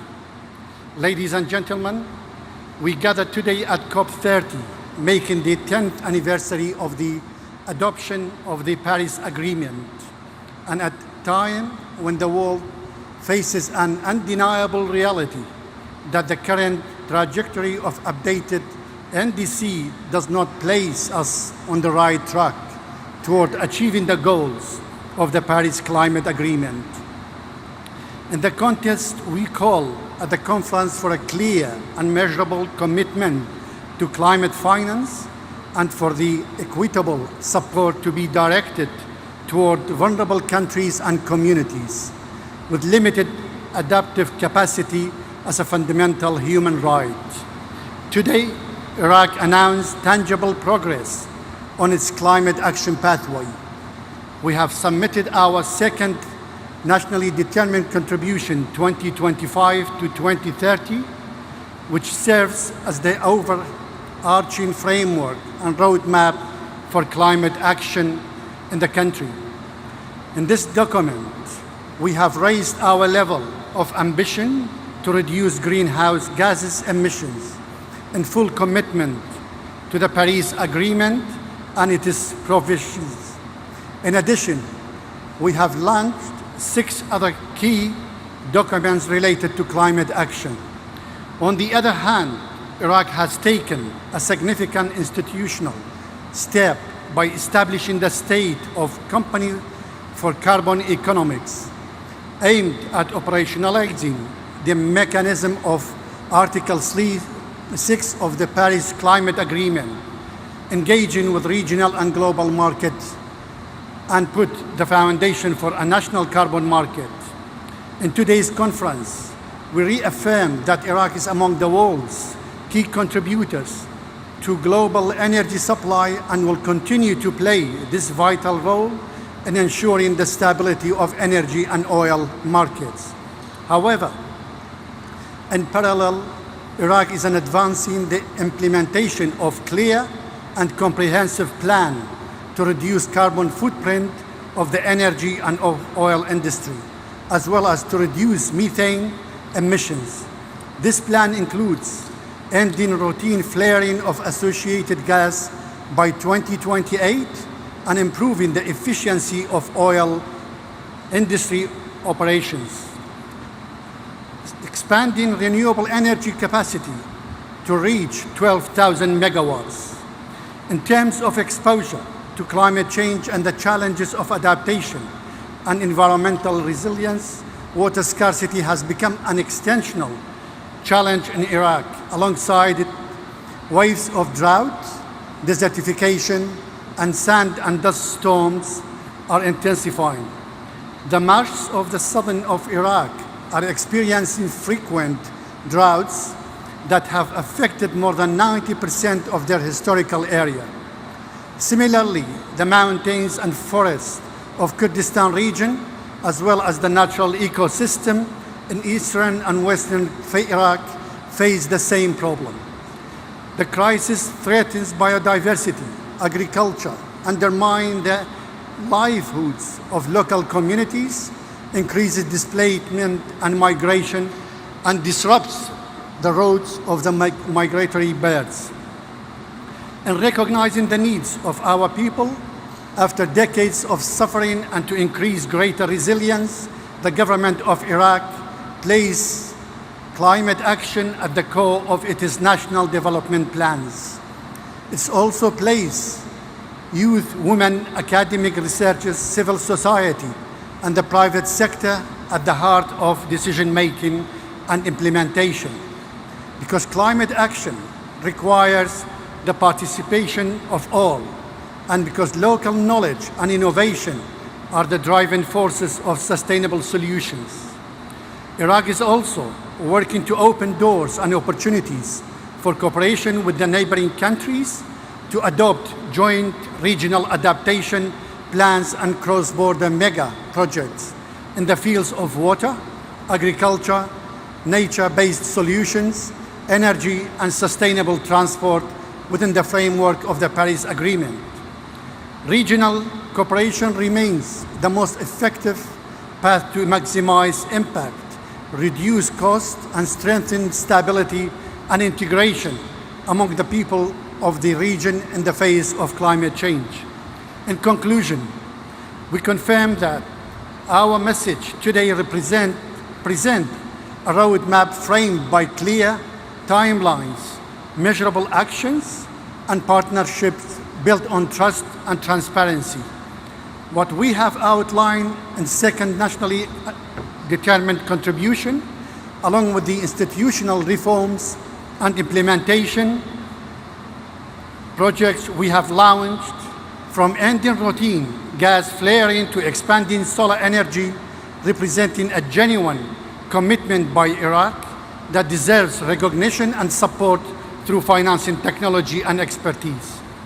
The success of this conference and the acceleration of the Paris Climate Agreement's implementation depends on strengthening climate funds and facilitating access to affordable and sustainable finance, supporting carbon markets with fair pricing mechanisms that stimulate and sustain green investment, and upholding commitments with the framework of common but differentiated responsibility. I thank you.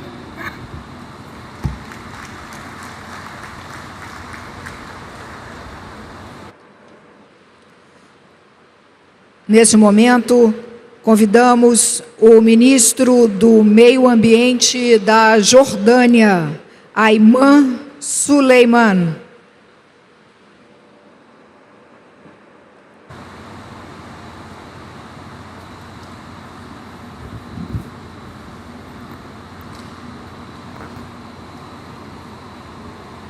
Bismillah ar-Rahman ar-Rahim.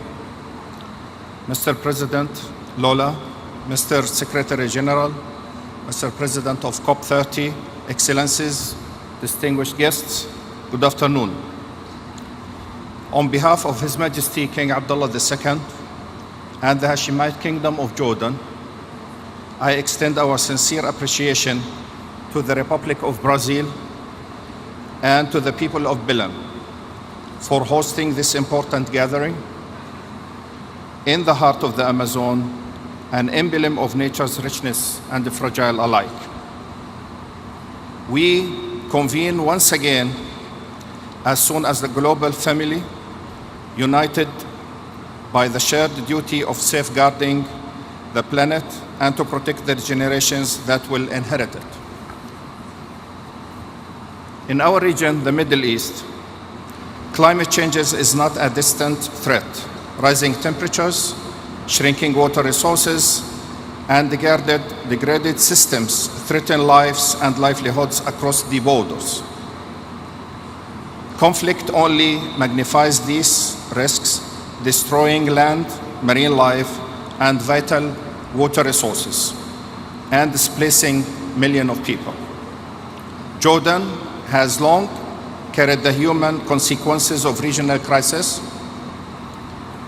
This reality places the pressure on our scarce resources, particularly water, and intensifies our vulnerability to climate shocks. Yet, despite these challenges, Jordan has chosen a path of a proactive action and unwavering commitment.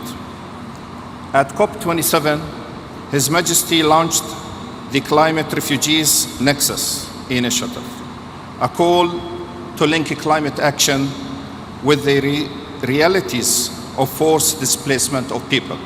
Today, that initiative continues to gain commitment, with dozens of nations joining to ensure that refugee hosting countries receives the recognition and the support they deserve.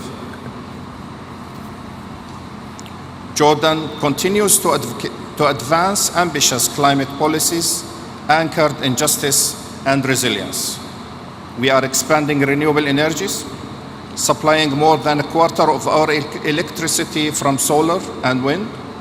We are expanding water reuse and sustainable agriculture, and restoring ecosystems degraded by the drought and overuse. We are developing green hydrogen projects and regional partnerships to drive a just transition for our people. These efforts form the backbone of our updated nationally determined contributions, reflecting our vision for a climate resilience and low carbon future. But ambition without solidarity will not suffice. We urge this COP to ensure that the new collective quantified goals on the climate finance reflects the principles of fairness, transparency and accountability, and addresses the priority of the vulnerable, including host nations like Jordan, to carry a disproportionate share of global responsibility.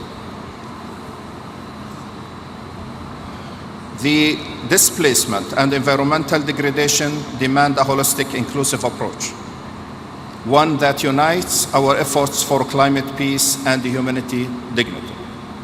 Excellencies, Jordan stands ready to work with all partners on both regional and global levels to advocate practical, evidence-based solutions that empower communities, protect ecosystems, and secure a livable future for all. We call for renewed trust in a multilateral trust built on tangible results, equitable financing, and shared responsibilities. Because in the end, the fight against climate change is a fight for a life itself. And in that fight, no country can stand alone. Thank you.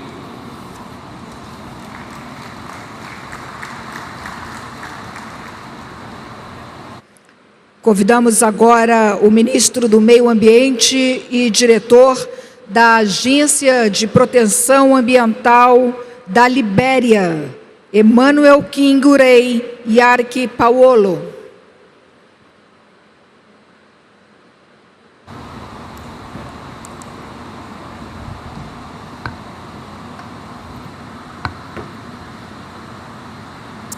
Mr. President, Excellencies, distinguished ladies and gentlemen, on behalf of His Excellency Joseph Yuma Boakai, Senior President of the Republic of Liberia and the resilient, peace-loving people of Liberia, I extend our deepest appreciation to the government and people of Brazil for their hospitality and for hosting this landmark COP30 in Belém, the heart of the Amazon. Brazil's leadership in forest stewardship serves as global example of how nations rich in natural capital can also lead in climate diplomacy and environmental justice. The setting of Belém, where the Amazon breathes the planet, is a fitting reminder that tropical forests everywhere must be preserved if humanity is to sustain its future. Liberia, for its part, holds over 40% of the remaining forests in West Africa, one of the most critical biodiversity hotspots on Earth. The forests are not merely national treasures, they are global lungs, capturing carbon, regulating rainfall, and supporting food and water security across the sub-region. Within their canopy lies a network of life that binds rural communities, sustain endangered species, and provide ecological services vital to regional and global stability. The protection of these forests is therefore not merely the Liberian responsibility, it is a global imperative. Liberia has demonstrated strong national leadership through the implementation of the nationally determined contribution, which commit to cutting greenhouse gas emissions by 64% by 2035. Yet, the path to this target requires more than ambition, it demands investment. The gap between our vision and available climate finance remains wide, threatening progress we have made towards adaptation, renewable energy, and sustainable livelihood. That is why we strongly support innovative financing mechanisms such as the Tropical Forest Forever Facility. The TVBS provides a sustainable performance-based mechanism to reward countries that conserve and sustainably manage their forests. For Liberia, this initiative represents hope. Hope that our commitment to conservation will be met with predictable financial support, enabling us to invest in green jobs, community development, and resilient landscapes. Through our support for the TFF, Liberia stands ready to demonstrate that protecting nature and pursuing development can advance hand in hand when the right financial framework exists. Our national development framework, the arrest agenda for inclusive development, encompassing agriculture, rule of law, education, sanitation, and tourism, ensure that climate action contributes directly to people's lives. This is climate justice in practice. Liberia's national carbon market policy follows guarantee that benefits from carbon trade are shared equitably with indigenous people and local communities, ensuring fairness, transparency, and sustainability at the heart of our climate governance. Excellencies, as we gather here in Berlin, let us not forget why we are here. The world forests, from the Amazon to the Congo to the Upper Guinean forests, are not merely landscape, they are lifelines. We must move beyond pledges and act with urgency and solidarity. The Paris Agreement must now be fully implemented, not in spirit, but in financing, technology, and capacity support to empower countries like Liberia to meet their commitment. Let Cop30 be the turning point, where promises become progress, where nations act together to ensure a climate safe for the future and for all. Liberia stands ready to lead with integrity, to protect our forests, to partner with the world in building a more just and resilient and sustainable future. Ladies and gentlemen, thank you.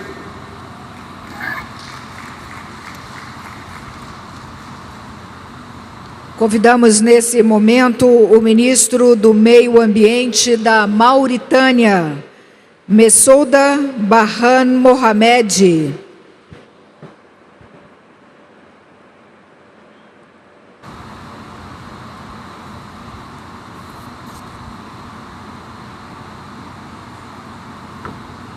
بسم الله والصلاة والسلام على رسول الله. أصحاب الفخامة والسمو والمعالي والسعادة، أيها الحضور الكريم، يشرفني أن أتحدث إليكم اليوم باسم فخامة رئيس الجمهورية السيد محمد الشيخ القزواني رئيس الجمهورية الإسلامية الموريتانية بمناسبة انعقاد هذه القمة لقادة مؤتمر الأطراف الثلاثين. اسمحوا لي في البداية أن أعبر عن خالص امتناننا لفخامة الرئيس لولا دا سيلفا ولحكومة والشعب البرازيل الصديق على حفاوة الاستقبال وكرم الضيافة الأخوية. وأغتنم هذه الفرصة لأبلغ باسم فخامة رئيس الجمهورية السيد محمد الشيخ القزواني تحياته الودية والأخوية إلى نظيره الرئيس لولا، متمنيا له وللشعب البرازيلي دوام التقدم والنجاح لأعمال هذا المؤتمر التاريخي والتوفيق الكامل. أصحاب الفخامة، أيها السادة والسيدات، نجتمع اليوم في مدينة بلم في قلب الأمازون، هذا المكان الرمزي الذي يجسد ثرواتنا الطبيعية، يجسد جمال ثرواتنا الطبيعية وجمال كوكبنا وهجاشته في آن واحد. إنه مكان يدعونا جميعا إلى التحلي بالشجاعة والتضامن والمسؤولية في مواجهة التحديات البيئية التي تهدد مستقبل البشرية. ففي موريتانيا أصبحت آثار التغير المناخي واقعا ملموسا. نرى زحف الرمال الصحراوية، ندرة المياه، تدهور الأراضي، وتزايد هشاشة مجتمعاتنا الريفية والشاطئية. هذه التهديدات تلقي بظلالها على نظمنا البيئية ومواردنا الطبيعية وسكاننا، غير أن بلدي اختار طريق العمل بدلاً من الانتظار. تحت قيادة فخامة رئيس الجمهورية السيد محمد الشيخ القزواني نسعى إلى تحقيق انتقال نحو تنمية مستدامة عبر رؤية واضحة والتزامات ملموسة من أجل حفظ الانبعاثات وفقاً لمساهمتنا المحدودة سداء 3.0 التي تم إعدادها حديثاً. تطوير الطاقات المتجددة من الطاقة الشمسية والريحية والهيدروجين الأخضر التي تمتلك موريتانيا فيها إمكانيات هائلة.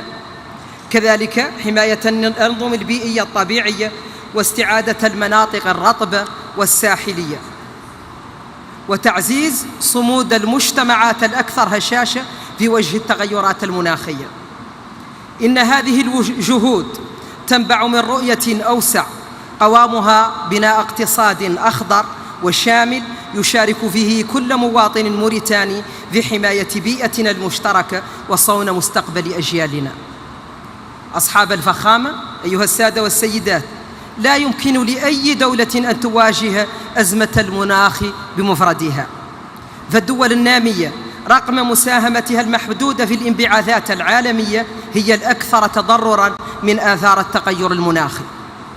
ومن هذا المنطلق تجدد موريتانيا دعوتها إلى تعزيز التضامن الدولي على أساس الإنصاف والعدالة، وندعو إلى تيسير الوصول العادل إلى التمويل المناخي والتنفيذ الفعال لصندوق الخسائر والأضرار ونقل التكنولوجيا الخضراء وتعزيز القدرات الوطنية في مجال التكيف والمواجهة.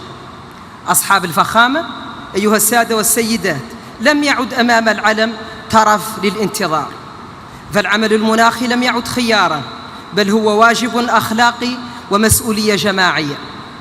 وباسم فخامة الرئيس محمد الشيخ القزواني أؤكد التزام موريتانيا الراسخ بالعمل يداً في يد مع جميع الشركاء لبناء مستقبل مستدام مرن وعادل لكوكبنا. فلنجعل من هذه القمة COP30 نقطة تحول نحو الأمل والعدالة والمسؤولية المشتركة، وأشكركم لحسن إصغائكم والسلام عليكم.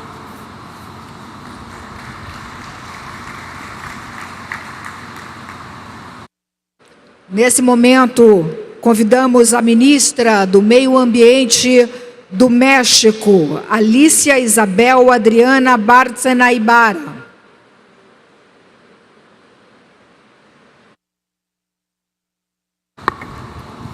Excelencias, agradezco al Gobierno de Brasil y felicito al presidente Ignacio Lula da Silva por la organización de este evento.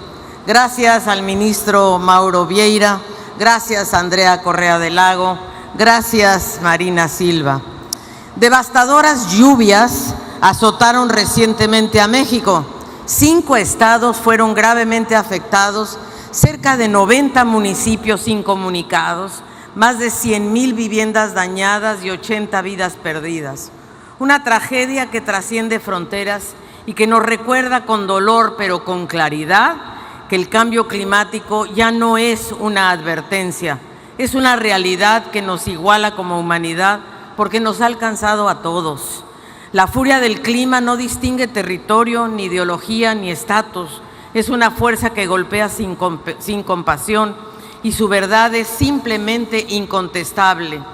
Lo inaceptable es la parálisis del mundo ante ella, la dilución de la voluntad política en discursos políticamente correctos y vacíos, la cobardía disfrazada de diplomacia, la negación ante la ciencia que anestesia la acción.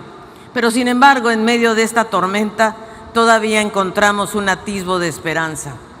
La esperanza no nace del optimismo ingenuo, nace de la conciencia del deber, porque esta acción climática no es independiente de nuestra condición humana.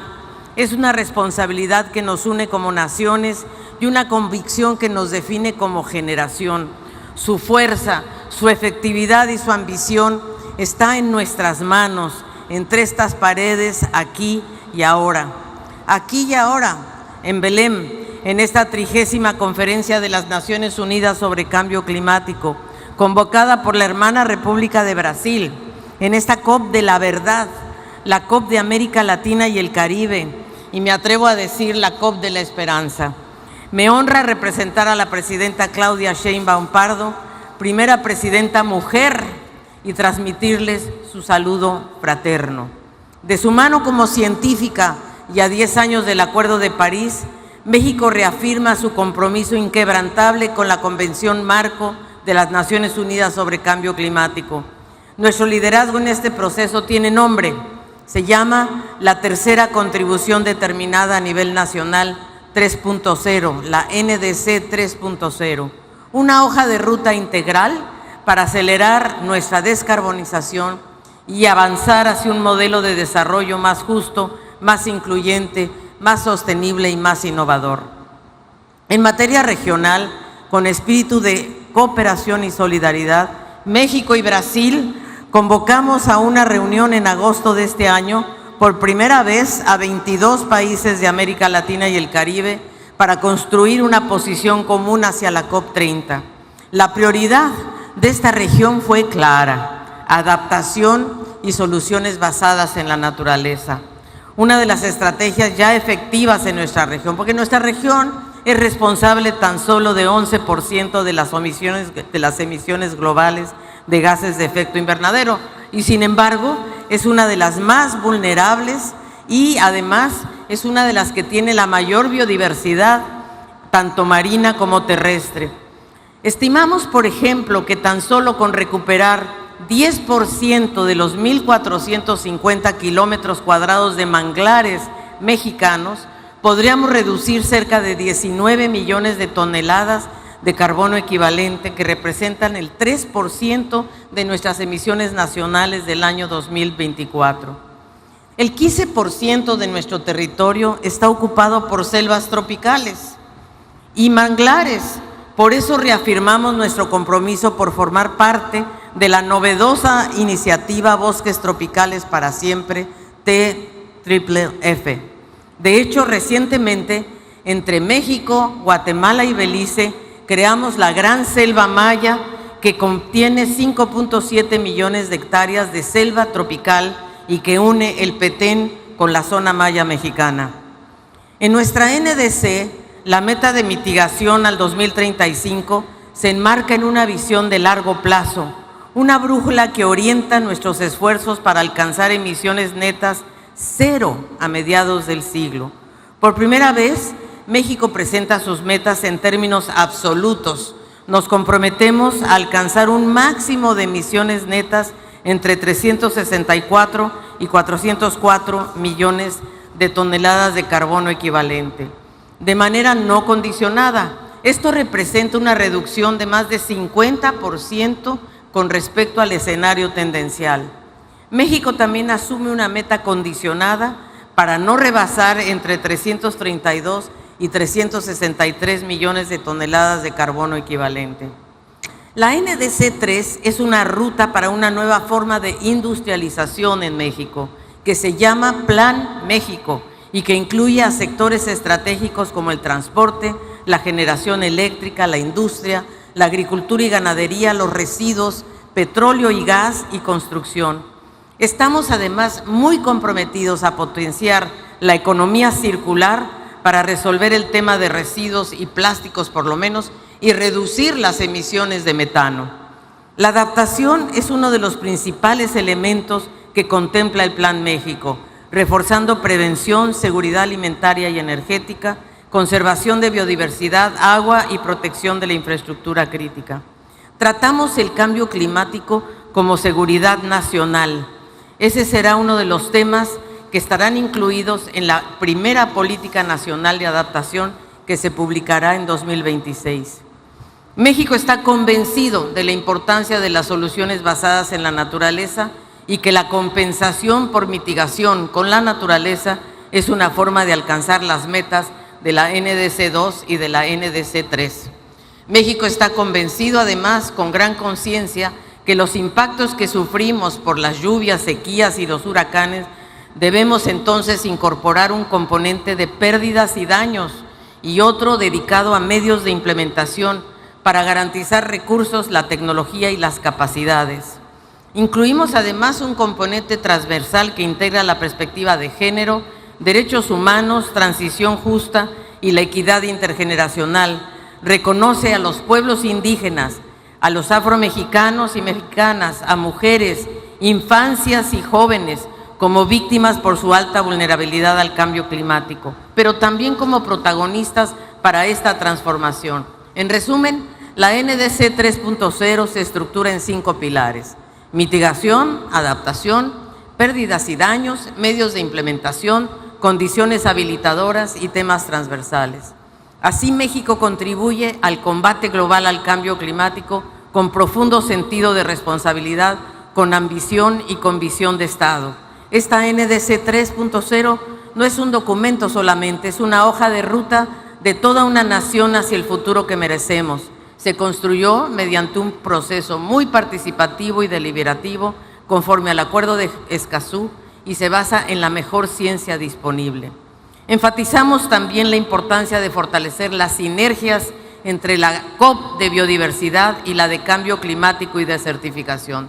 El Río Trío, ese Río Trío que se construyó en Brasil en 1992, y de medir sobre todo y reportar de manera conjunta para diseñar taxonomías que permitan reconocer las metodologías para valorar la biodiversidad y los ecosistemas marinos y terrestres como grandes sumideros de carbono y fuentes de inversión económica. Pero no medir por separado en cada convención o en cada tratado. Se trata de medir juntos y tener metodologías compatibles. Debemos avanzar en esta armonización de métodos para internacionalizar, por ejemplo, el comercio de carbono que hoy ocurre en territorios limitados o solo a nivel nacional. No hay tiempo que perder, cada décima de grado importa porque cada decisión cuenta, cada retraso se traduce en pérdidas y daños irreparables, en vidas humanas, en ecosistemas devastados, en comunidades en riesgo. Por eso nuestra nueva NDC es una prueba de nuestro compromiso hacia una acción climática ambiciosa, transformadora e integral. Ninguna nación, ninguna, puede recorrer esta crisis sola. Aquí y ahora reafirmamos el valor del multilateralismo. Es imperativo actuar juntos y actuar simultáneamente y además hacerlo no solo con la sumatoria de las NDCs, sino también con una acción de financiamiento que cumpla con el artículo 9.1 del Acuerdo de París. Hoy en la COP30 no venimos a hablar del futuro que tememos, sino del futuro que aún podemos construir, porque hoy la esperanza no es una palabra vacía, es una acción colectiva que exige nuestra valentía, valentía de invertir en la vida y no en el carbono, valentía de mirar a nuestras hijas e hijos y decirles: hicimos todo lo que estaba en nuestras manos. Señoras y señores, aún tenemos tiempo para llegar y salvaguardar la meta de 1.5 grados, pero la ventana de oportunidad se está cerrando. Hoy más importante que nunca es imperativo que la COP concluya con una señal política clara de nuestra determinación por corregir el modelo de desarrollo y el rumbo. En términos gramscianos, es momento de dejar morir el viejo mundo para dejar uno nuevo, un mundo en el que podamos vivir en armonía con la naturaleza sin dejar a nadie atrás. Por eso quiero recordar, para finalizar, las palabras que el entonces presidente de Estados Unidos, Barack Obama, pronunció hace 10 años cuando se firmó el Acuerdo de París. Y Obama dijo: somos la primera generación en experimentar los efectos del cambio climático y la última que tendrá la oportunidad de revertirlos. Muchas gracias.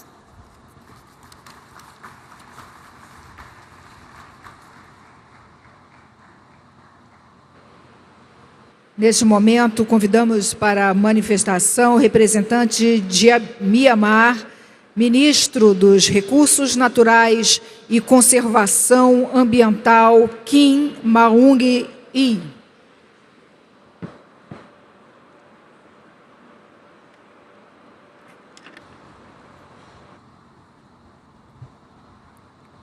Mr. President, Excellency, distinguished delegates, It is my distinct honor to deliver these statements on behalf of the government of the Republic of the Union of Myanmar. We begin by expressing our sincere appreciation to the government of Brazil for its leadership in convening this pivotal summit and for the excellent arrangements. Myanmar is a Southeast Asian nation bordered by India, Bangladesh, China, Laos, and Thailand, with a coastline along the Andaman Sea and the Bay of Bengal. Our country is a globally recognized biodiversity hotspot, endowed with a rich variety of forest ecosystems, from tropical rainforests and mangrove to high-altitude alpine forests. These invaluable natural resources are a national priority, with forests covering approximately 42.19% of our land area. Excellency, ladies and gentlemen, the gravity of the climate crisis is felt acutely in Myanmar. As a nation endowed with significant forest cover and biodiversity, yet ranked among the most vulnerable to climate impacts, we recognize this summit not merely as a meeting, but as an indispensable forum for dialogue, partnership, and collective ambition. Guided by our Myanmar climate change strategy and our NDCs, we've placed the forestry sector at the core of our climate action. We are actively implementing measures to promote renewable energy, enhance energy efficiency, and advance climate-smart agriculture. Furthermore, we are scaling up adaptation activities across sectors, accelerating and scaling up climate finance, assessing pathway for technology transfer, and supporting robust capacity building are the crucial importance for the success of these endeavors, national ambitions, and implementations. It is this context of shared responsibility and opportunity that we warmly commend the President and government of Brazil for the visionary initiative launched at this summit. I am pleased to formally announce the government of Myanmar's support for endorsement of the declaration, call to action, and pledge, including the launch of the Tropical Forest Forever Fund, the Belém Declaration on Hunger, Poverty, and People-Centered Climate Action, and the call to action on integrated fire management.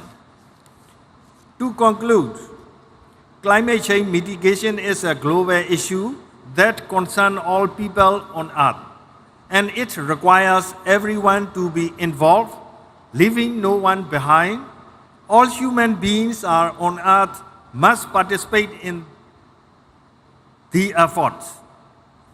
We once again extend our heartfelt thanks to the government of Brazil for its invitation to join these meaningful efforts. Myanmar reaffirms its unwavering commitment to strengthening national, subnational, and local coordination.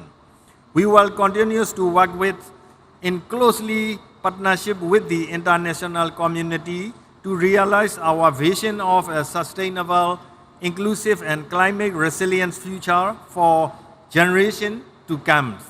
Thank you, Mr. President.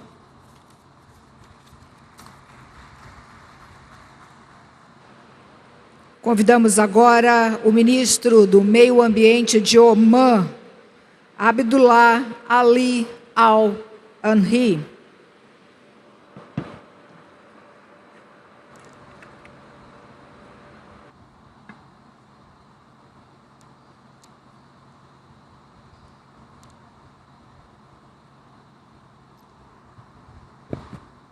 بسم الله الرحمن الرحيم. فخامة الرئيس لويس إناسيو لولا رئيس الجمهورية البرازيلية الاتحادية الصديقة، أصحاب الفخامة والسمو والمعالي الحضور الكريم، السلام عليكم ورحمة الله وبركاته.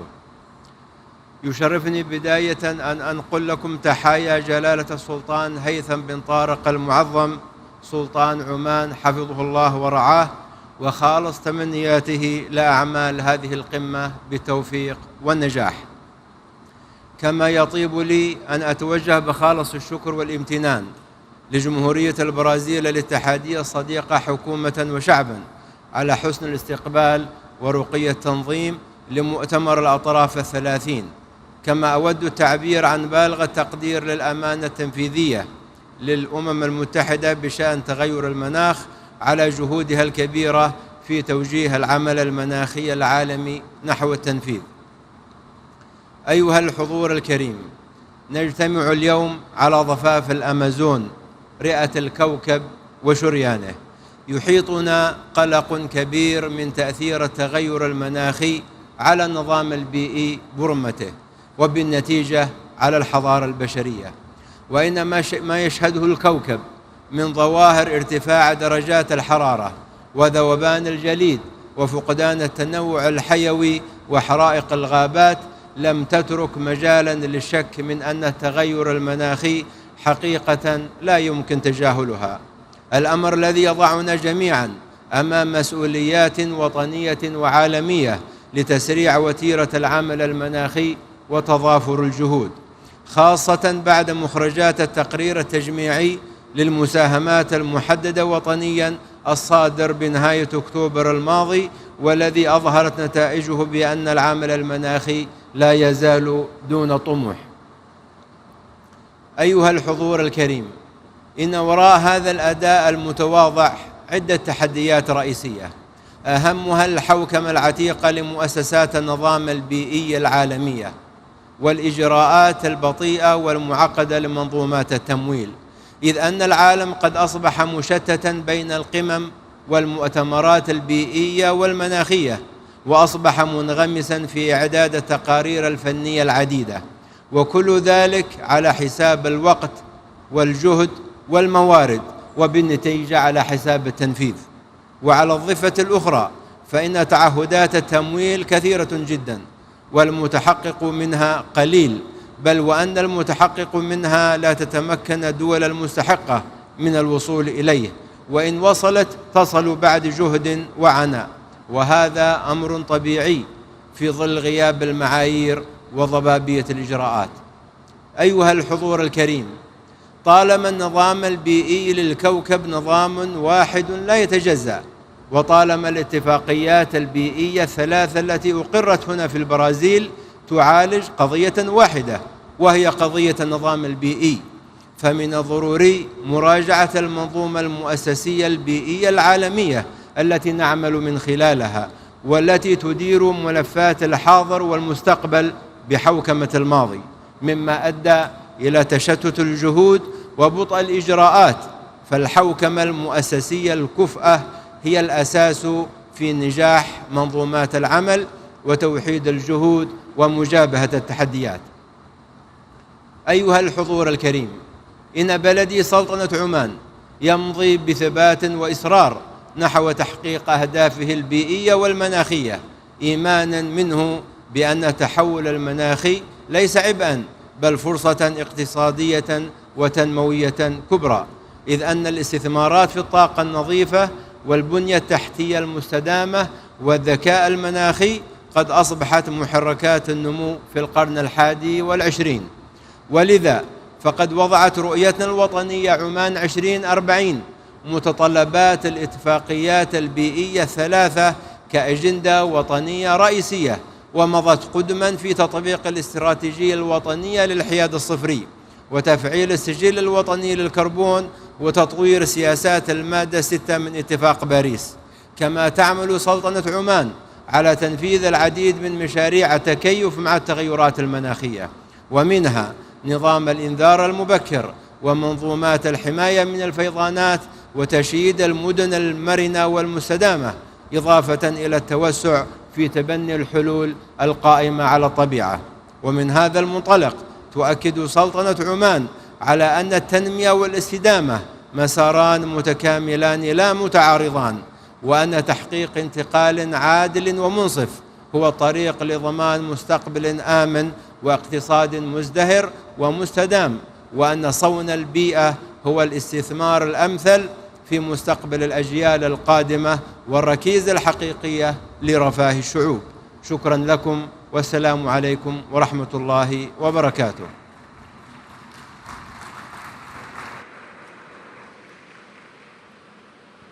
Convidamos nesse momento o ministro do Meio Ambiente do Peru, Miguel Ángel Espichan Marinas.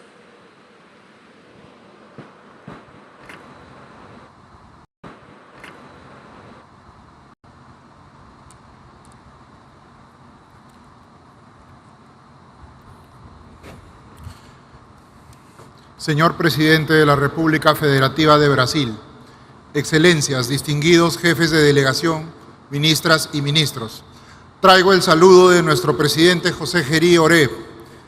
Somos el cuarto país con mayor superficie de bosques tropicales del mundo, con más de 68 millones de hectáreas de bosque amazónico, que cubre casi el 60% del territorio nacional. En esta área viven 51 pueblos indígenas que gestionan el bosque, demostrando que la conservación y el desarrollo de la Amazonía pueden y deben avanzar juntos. Si bien el Perú aporta menos del 0.5% de las emisiones globales, somos un país altamente vulnerable a los impactos del cambio climático, lo cual representa para nosotros un gran desafío. El Perú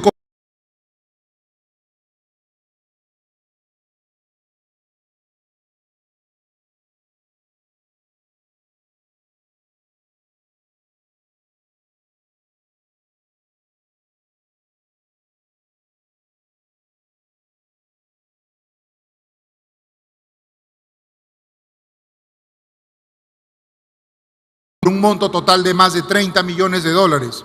Este apoyo ha logrado reforzar nuestro compromiso con la conservación de cerca de 5 millones de hectáreas de bosques en beneficio de más de 30.000 familias amazónicas. Hemos ejecutado 3 proyectos por más de 62 millones de dólares del Fondo Verde para el Clima, permitiendo fortalecer la conservación y el uso sostenible del bosque con actividades bajas en carbono.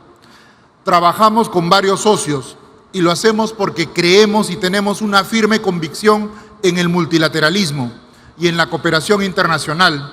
También porque sabemos que sin un financiamiento justo, la acción climática de los países en desarrollo no será sostenible. Llegamos a Belén con compromisos concretos. Hemos actualizado nuestras NDC 3.0, que consolida una meta absoluta de no exceder 179 millones de toneladas de dióxido de carbono equivalente al 2035. En adaptación, incorporamos nuevas áreas como migraciones por clima y empleos verdes, junto con componentes de conservación de biodiversidad y lucha contra la desertificación. En mitigación, el Perú está consolidando un mercado de carbono de alta integridad. En el 2024 aprobamos nuestro Registro Nacional de Medidas de Mitigación, que va a garantizar trazabilidad y salvaguardas ambientales de los proyectos. Asimismo, presentaremos el primer proyecto bajo el Acuerdo de París con Suiza en temas de energía limpia. Perú tiene también una iniciativa de huella de carbono que integra a más de 1.800 organizaciones, entre ellas públicas y privadas, de las cuales 85 son del sector privado. También vamos a presentar nuestro centro de monitoreo multipropósito que produce información coherente y verificable sobre emisiones y bosques. Innovamos también como herramienta, la primera herramienta en América Latina que identifica los riesgos climáticos y acciones de adaptación en el sector privado. El ámbito forestal es una prioridad. El mercado de carbono es una de nuestras principales apuestas. Impulsamos el programa nacional Red Plus y el programa Red Indígena Jurisdiccional, reconociendo la conservación de 7 millones de hectáreas amazónicas gestionada por pueblos indígenas. Sin embargo, también hay amenazas. Los incendios forestales se han convertido en una de las mayores amenazas para la Amazonía. En el 2024 se han registrado más de 10.000 incendios, generando alrededor del 15% de las emisiones del sector UTCUT. Perú asumió el liderazgo regional al presidir la Red Amazónica de Manejo Integral del Fuego y nos adherimos a la declaración impulsada por Brasil que se llama sobre la acción de gestión integral del fuego y la resiliencia frente a los incendios forestales. Respaldamos con entusiasmo el Tropical Forest Forever Facility, que reconoce el valor global de los bosques. Por eso el Perú viene trabajando en sus condiciones técnicas y de transparencia para su implementación. Esta COP30 lanzaremos nuestro paquete país en el marco del FCLP, una propuesta para movilizar recursos hacia la Amazonía y que buscamos apalancar 30 millones de dólares. Lideramos con Brasil y Noruega el compromiso de la tenencia de la tierra. Todo este conjunto de acciones climática en el Perú es una política de Estado. Estamos cumpliendo, estamos invirtiendo y estamos proponiendo soluciones efectivas. Pero necesitamos socios que crean en esta visión y nos ayuden o sigan ayudando a escalarla.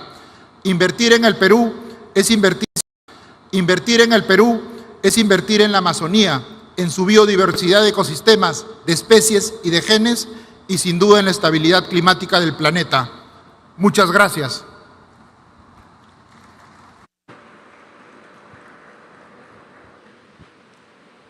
Convidamos agora a ministra do Meio Ambiente de Ruanda, Bernadette Arakiwi.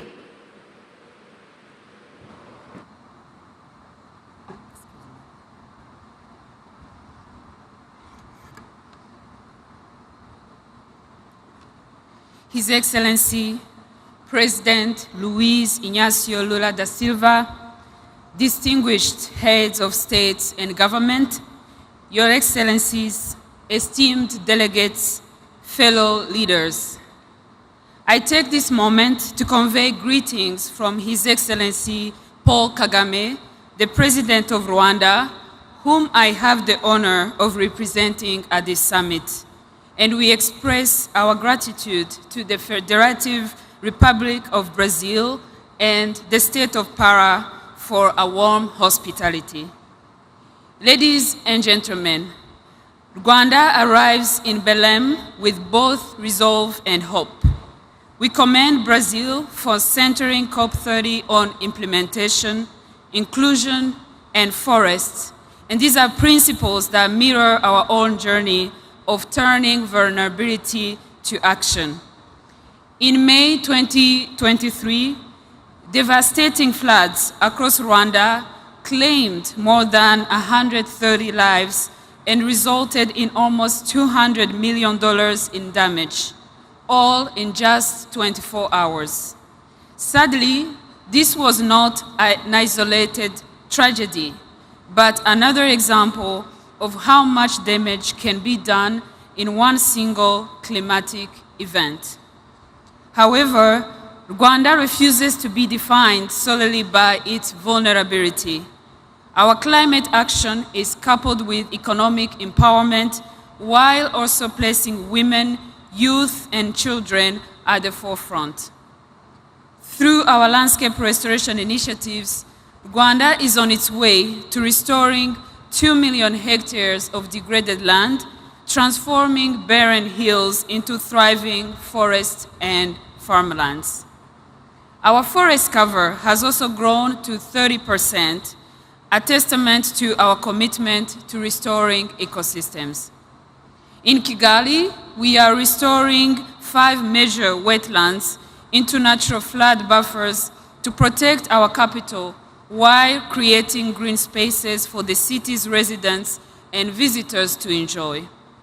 What was once seen as wastelands is becoming a living shield against climate shocks. With less than a decade to keep the 1.5 degrees Celsius goal within reach, Rwanda's updated nationally determined contributions, our NDC 3.0, has an economy-wide target of reducing emissions by 53% by 2035, while also strengthening resilience across every sector of our economy.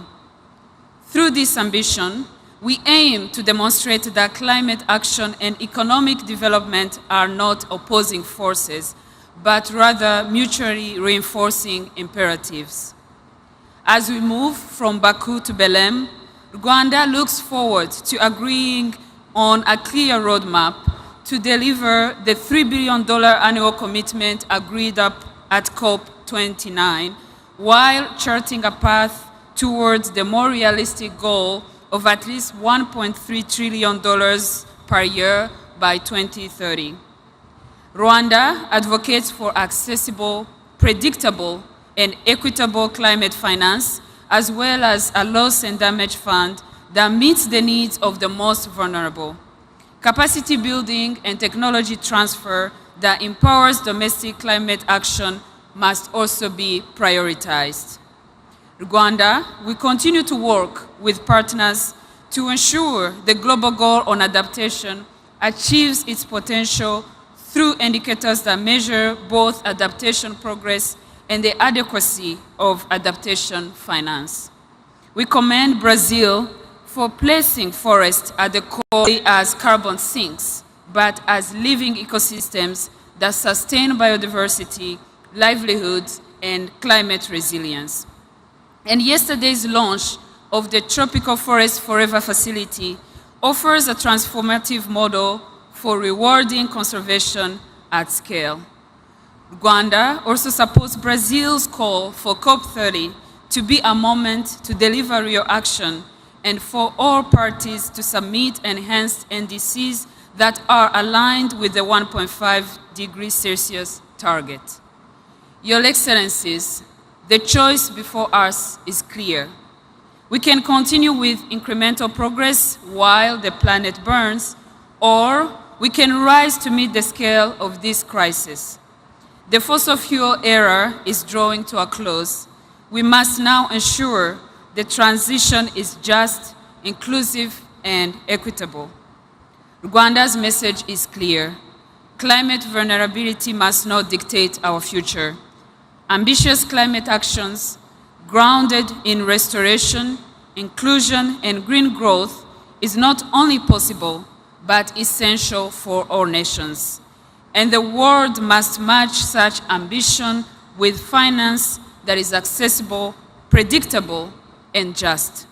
Let Belém mark the moment when every nation, regardless of size or emissions, has the tools to thrive in a safe, equitable, and resilient world. I thank you.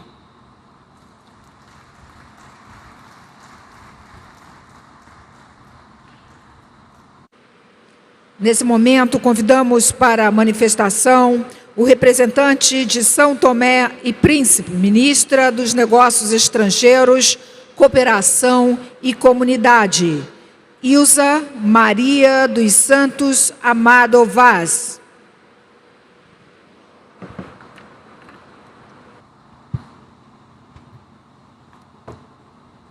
Sua Excelência, Senhor Presidente da República Federativa do Brasil, Lula da Silva, Suas Excelências, Senhores Presidentes, chefes dos governos e os representantes dos Estados-membros, Sua Excelência, Senhor Presidente da COP30, representantes das organizações internacionais, senhoras e senhores, é com profunda honra e elevado sentimento de responsabilidade que tomo palavra em nome da Sua Excelência, o Presidente da República Democrática de São Tomé e Príncipe, nesta Cimeira do Clima que nos reúne em Belém, cidade de encontros, de partidas e de esperança.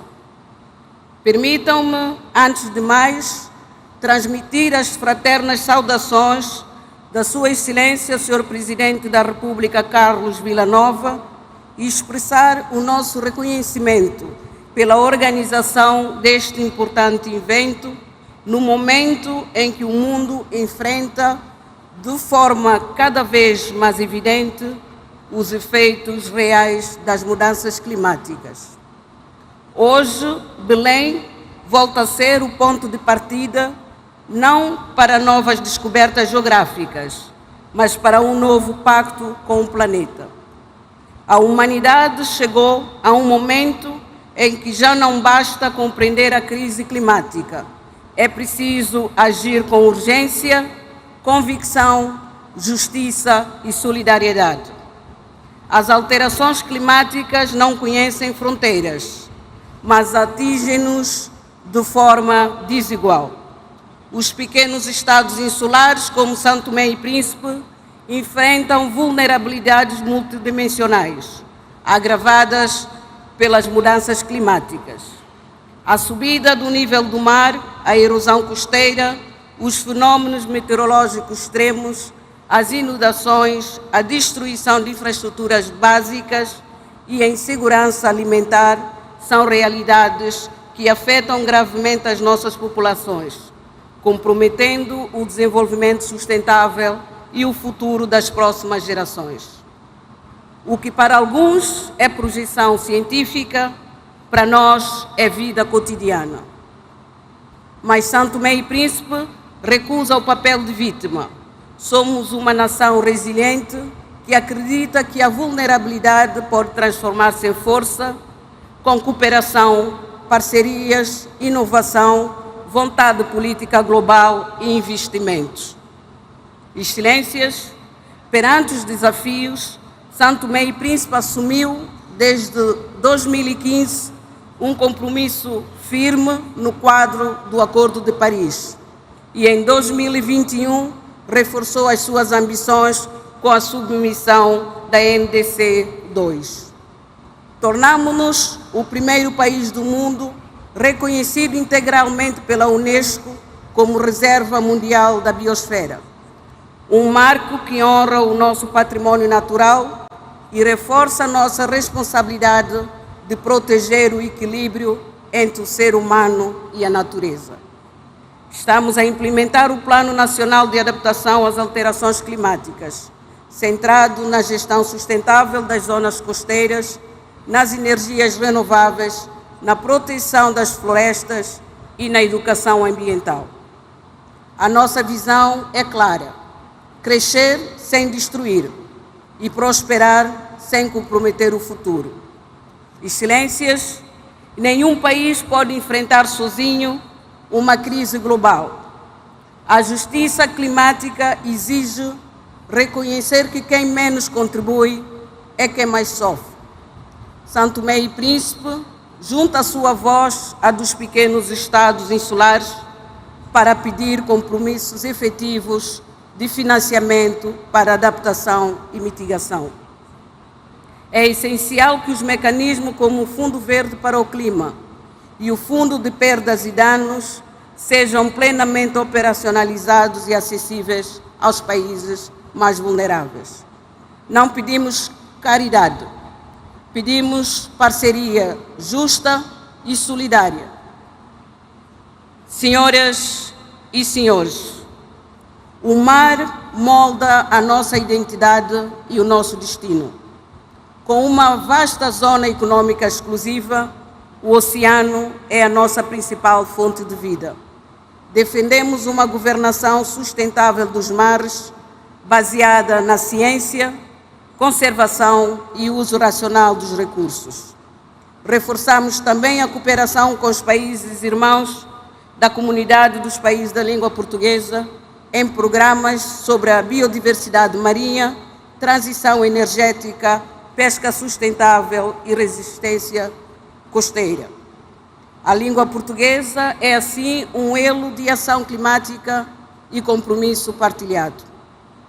Excelências, a nossa responsabilidade climática também é geracional. A juventude de São Tomé está envolvida em projetos de reciclagem, agricultura sustentável e educação ambiental. Investir nos jovens é investir na soberania do futuro, porque eles não pedem discurso, pedem ações concretas. E têm razão. São Tomé e Príncipe acredita no multilateralismo e na cooperação Sul-Sul. Destacamos as parcerias, iniciativas e mecanismos promovidos pelo Brasil, país anfitrião desta cimeira, com resultados concretos em agricultura sustentável, inovação ambiental, proteção florestal. um exemplo de solidariedade e de laços transformadores em soluções reais.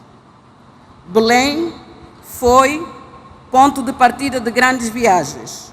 Hoje deve ser o ponto de partida de uma nova jornada da humanidade de reconciliação com a natureza e de justiça climática.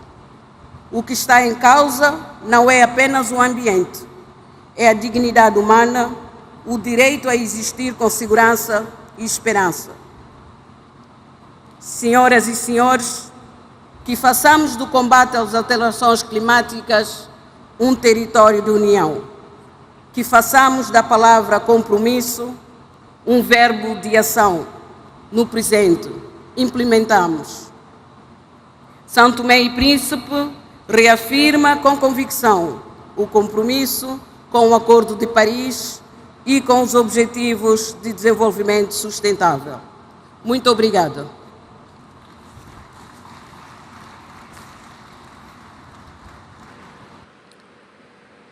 Convido nesse momento para a manifestação o ministro do Meio Ambiente e da Transição Ecológica do Senegal, El Hadj Adjidouramane Diouf.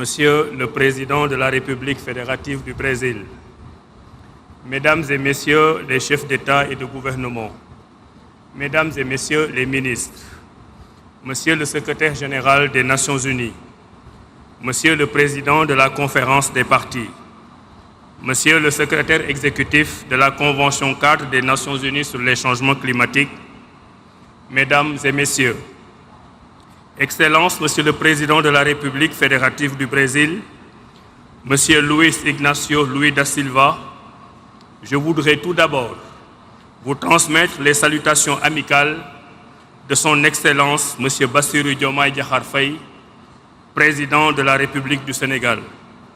Le Président Diomaye Faye vous adresse ses vives félicitations pour la tenue de ce sommet des leaders en prélude à la 3e conférence des partis à la Convention cadre des Nations Unies sur les changements climatiques. Cette rencontre démontre, une fois de plus, l'urgence d'une action collective face à la crise écologique. Dépassant légèrement l'année précédente, cette année 2025 est la plus chaude avec ces désastres climatiques de par le monde et dont la plus récente est l'ouragan Mélissa dans les Caraïbes avec son lot de destruction. Mesdames et Messieurs, l'urgence climatique met en péril non seulement la vie humaine, mais elle impacte aussi négativement les infrastructures et les biens de survie. Aucun continent n'est épargné. Les pays les plus vulnérables, nos pays, sont en souffrance croissante.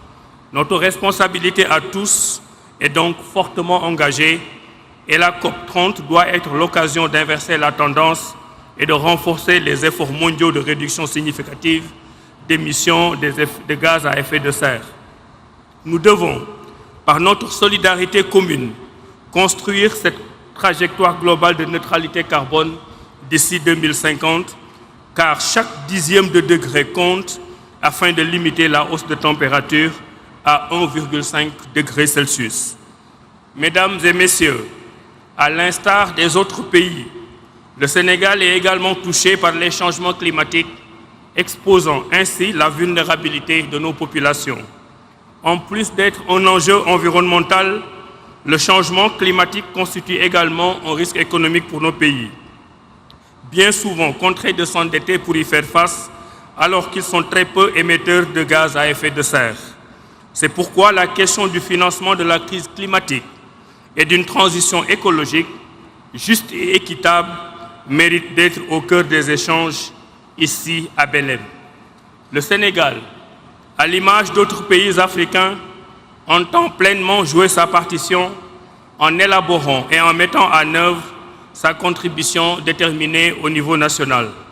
En effet, malgré un financement insuffisant de la CDN 2.0, le Sénégal a respecté son engagement inconditionnel de réduction de 7% de ses émissions depuis 2010.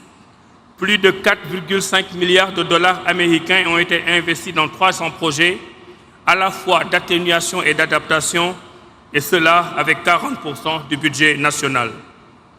Par ailleurs, notre pays a entamé le développement de réseaux de transport durables et a atteint une utilisation de 30% des énergies renouvelables, car effectivement, dans le cadre de sa vision 2050, le gouvernement du Sénégal ambitionne d'atteindre d'ici 2035 plus de 40% de pénétration du renouvelable dans le réseau électrique. La transition énergétique requiert un réel accompagnement et c'est dans ce contexte que notre pays, qui a élaboré le plan d'investissement de son partenariat pour une transition énergétique juste, réitère son plaidoyer en faveur d'un financement plus soutenu et prévisible.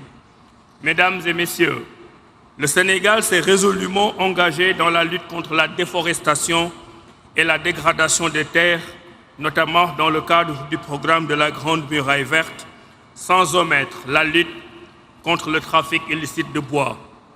À ce propos d'ailleurs, notre pays, le Sénégal, salue les initiatives lancées par le Brésil, pays hôte, pour lutter contre la déforestation.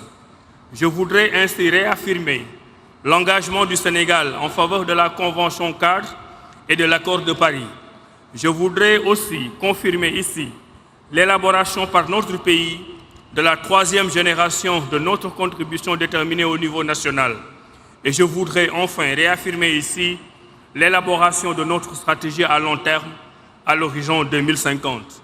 Mesdames et messieurs, pour terminer, je formule le vœu, au nom du président de la République, M. Bassirou Diomaye Diakhar Faye, que les résultats de cette COP30 consolident le partenariat global pour une action climatique juste, tournée vers un avenir prospère et durable, dans un esprit de solidarité pour la préservation de notre maison commune en faveur des générations futures.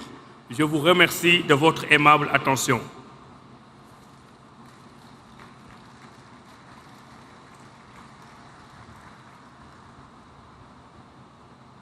Agora chamamos para a manifestação o representante de Serra Leoa, ministro do Meio Ambiente e Mudança do Clima, João Emanuel Abdullahi.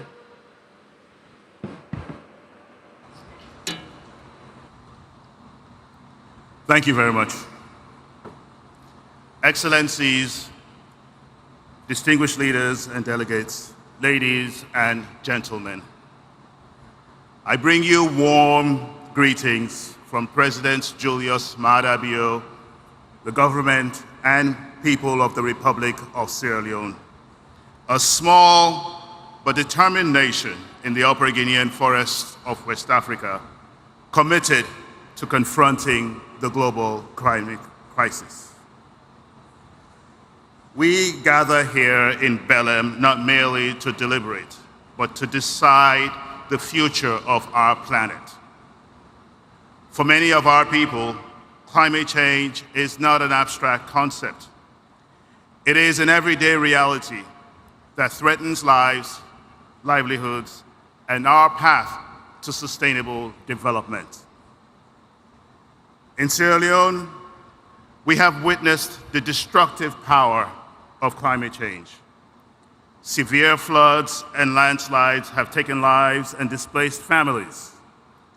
Rising seas continue to consume our islands and erode our coastlines, while extreme heat endangers lives and unpredictable rainfall disrupts our agriculture, which is the foundation of our rural economy. Nature reminds us that the climate crisis is not about tomorrow, but it's already here upon us. In the face of these challenges, our government has acted with urgency and resolve. We have strengthened our national disaster management systems and improved early warning capabilities.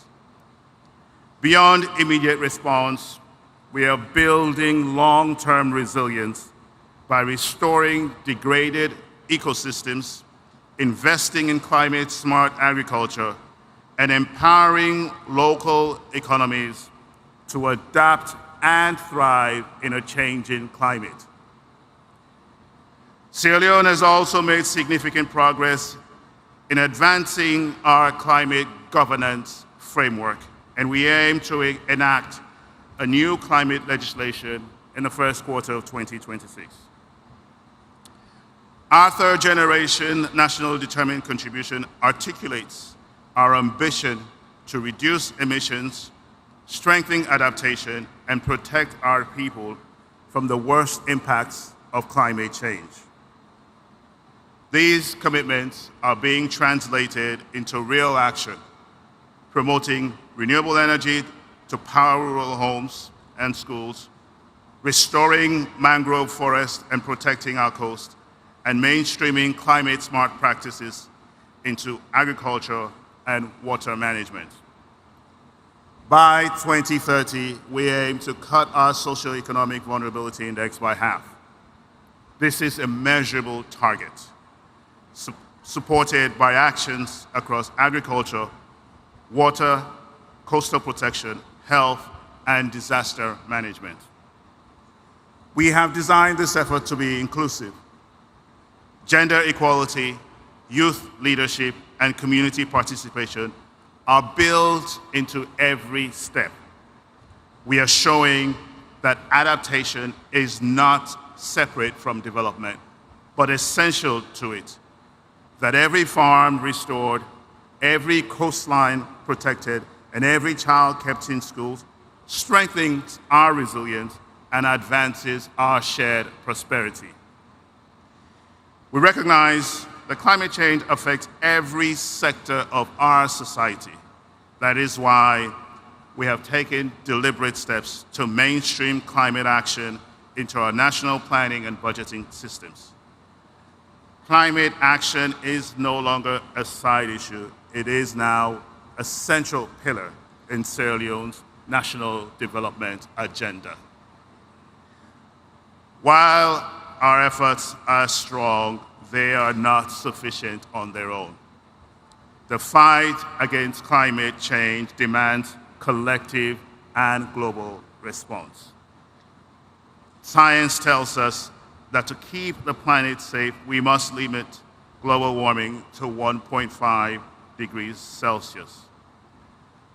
Achieving this goal requires decisive action, not only by countries like Sierra Leone, who suffer the most, but also by those who emit the most. At this critical juncture, we must also reflect on the urgent need for adequate and predictable financing for adaptation. We therefore urge developed countries to honor their commitments on climate finance, technology transfer, and capacity support. The current allocation of global climate finance remains heavily skewed towards mitigation, while adaptation, which is vital to the survival of millions in vulnerable nations, receives far less. We're calling for significant rebalancing, where funds for climate action must prioritize adaptation, especially for the least developed countries. Adequate and predictable financing for adaptation must be channeled to where it is needed most in order to strengthen resilience, protect livelihoods, and secure a sustainable future for vulnerable communities. Technology transfer and capacity building must be greatly enhanced for LDCs, which contribute the least to global emissions, but bear the greatest burden of its impacts. Adequate provision of adaptation finance must not only be pledged, but also tracked and verified on the ground, ensuring that resources reach the communities most affected by extreme heat, floods, droughts, and rising seas.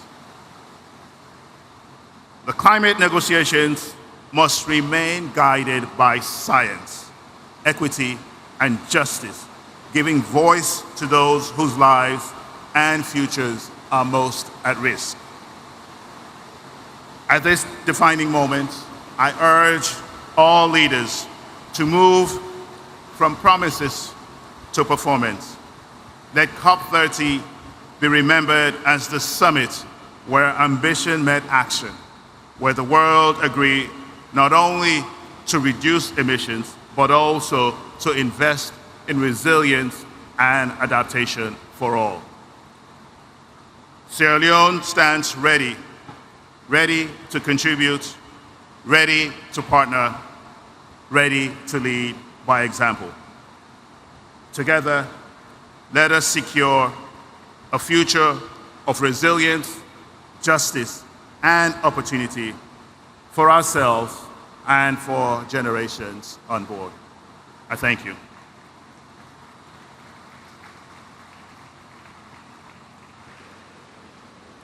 Convidamos nesse momento o ministro de Meio Ambiente e Florestas do Sudão do Sul, Josephine Napuon Cosmos.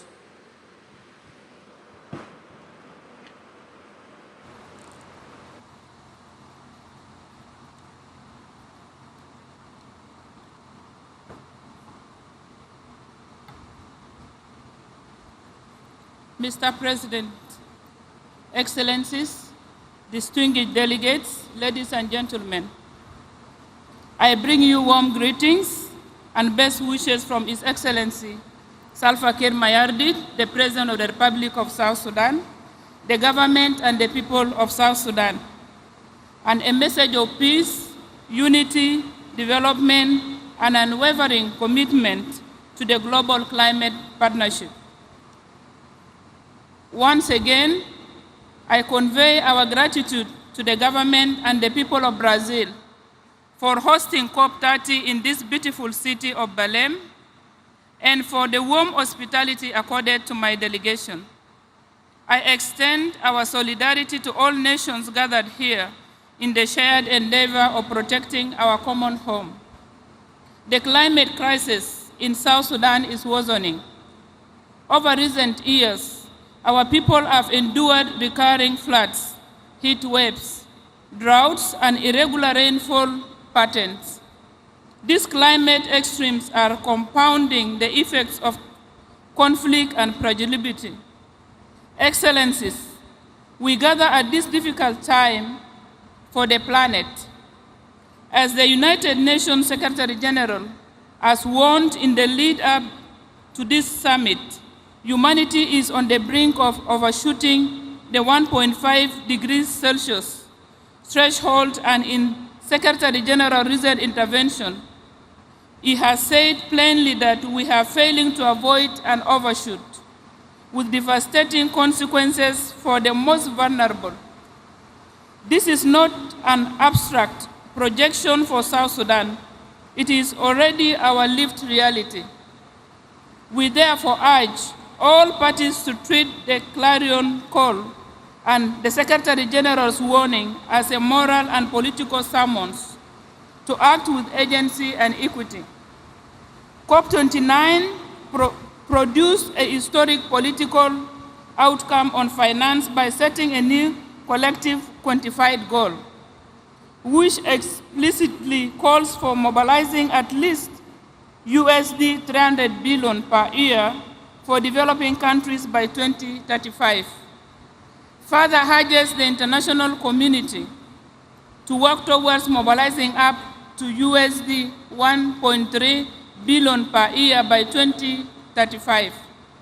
For countries such as South Sudan, reaching the new collective quantified goal, full ambition will determine whether we can protect lives, rebuild climate resilient livelihoods, and embark on low emissions development pathways.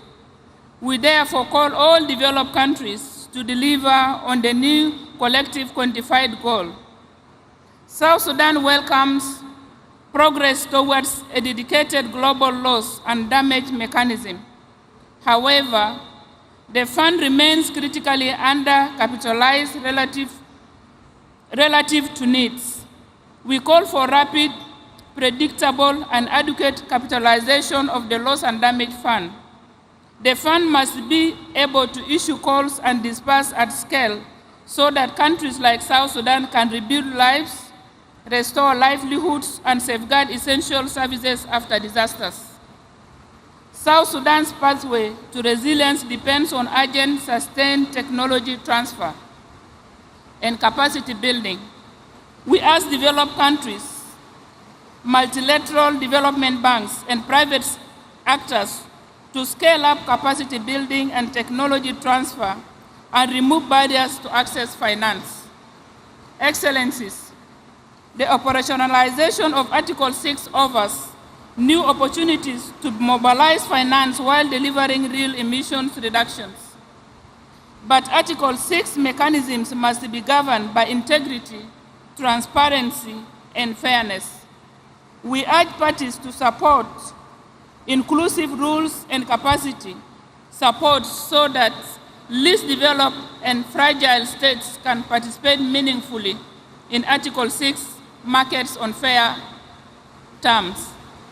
South Sudan stands ready to engage constructively at COP30. We reiterate our commitment to implementing our NDC, NAPA, NAPS priorities and to cooperate through Article 6 in ways that deliver finance, technology, and capacity for sustainable development. We conclude with an urgent appeal to deliver on the new collective quantified goal and the path to mobilize USD 1.3 trillion, fully capitalize the loss and damage fund, operationalize Article 6 and commit to technology transfer and capacity building that empower countries like South Sudan to protect their people and environment. Mr. President, South Sudan thanks all partners for solidarity, and we look to COP30 to turn commitments into tangible support and shared progress. Thank you.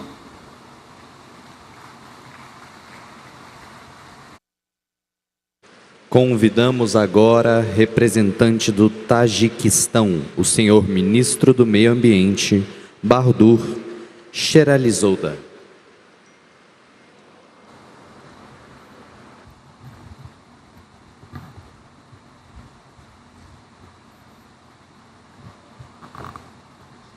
Excellencies, distinguished heads of delegations, dear friends, on behalf of the government of the Republic of Tajikistan, I would like to extend our sincere appreciation to the government of Brazil for warm hospitality and organization of the COP30.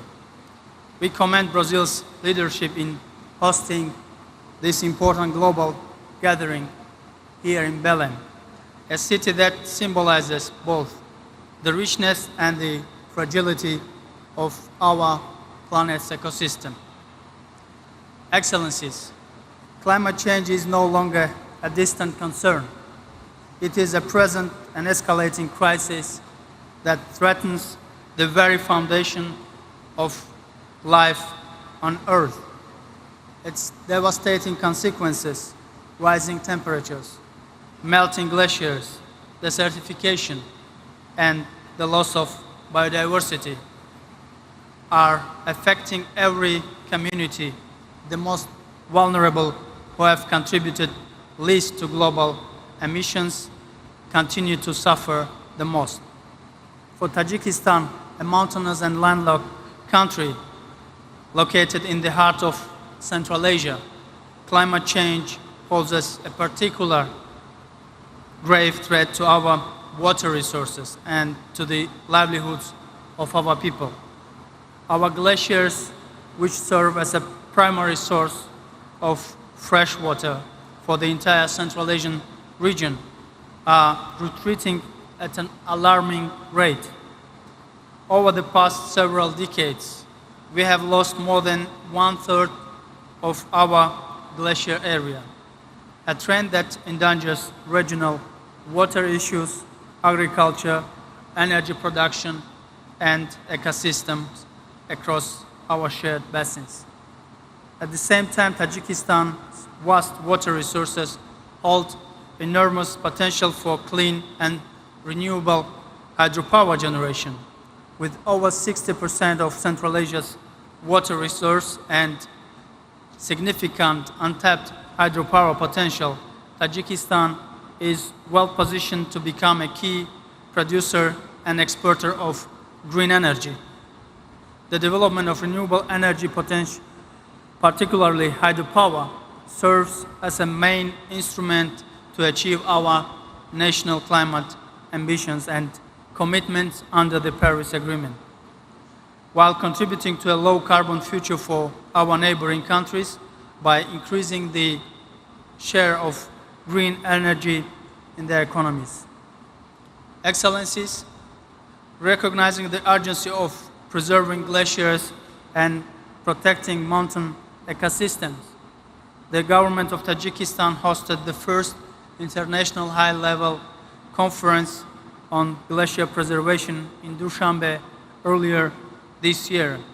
The conference brought together heads of states, ministers, scientists, societies, and experts from around the world to discuss joint measures for preserving glaciers and strengthening resilience in mountainous regions.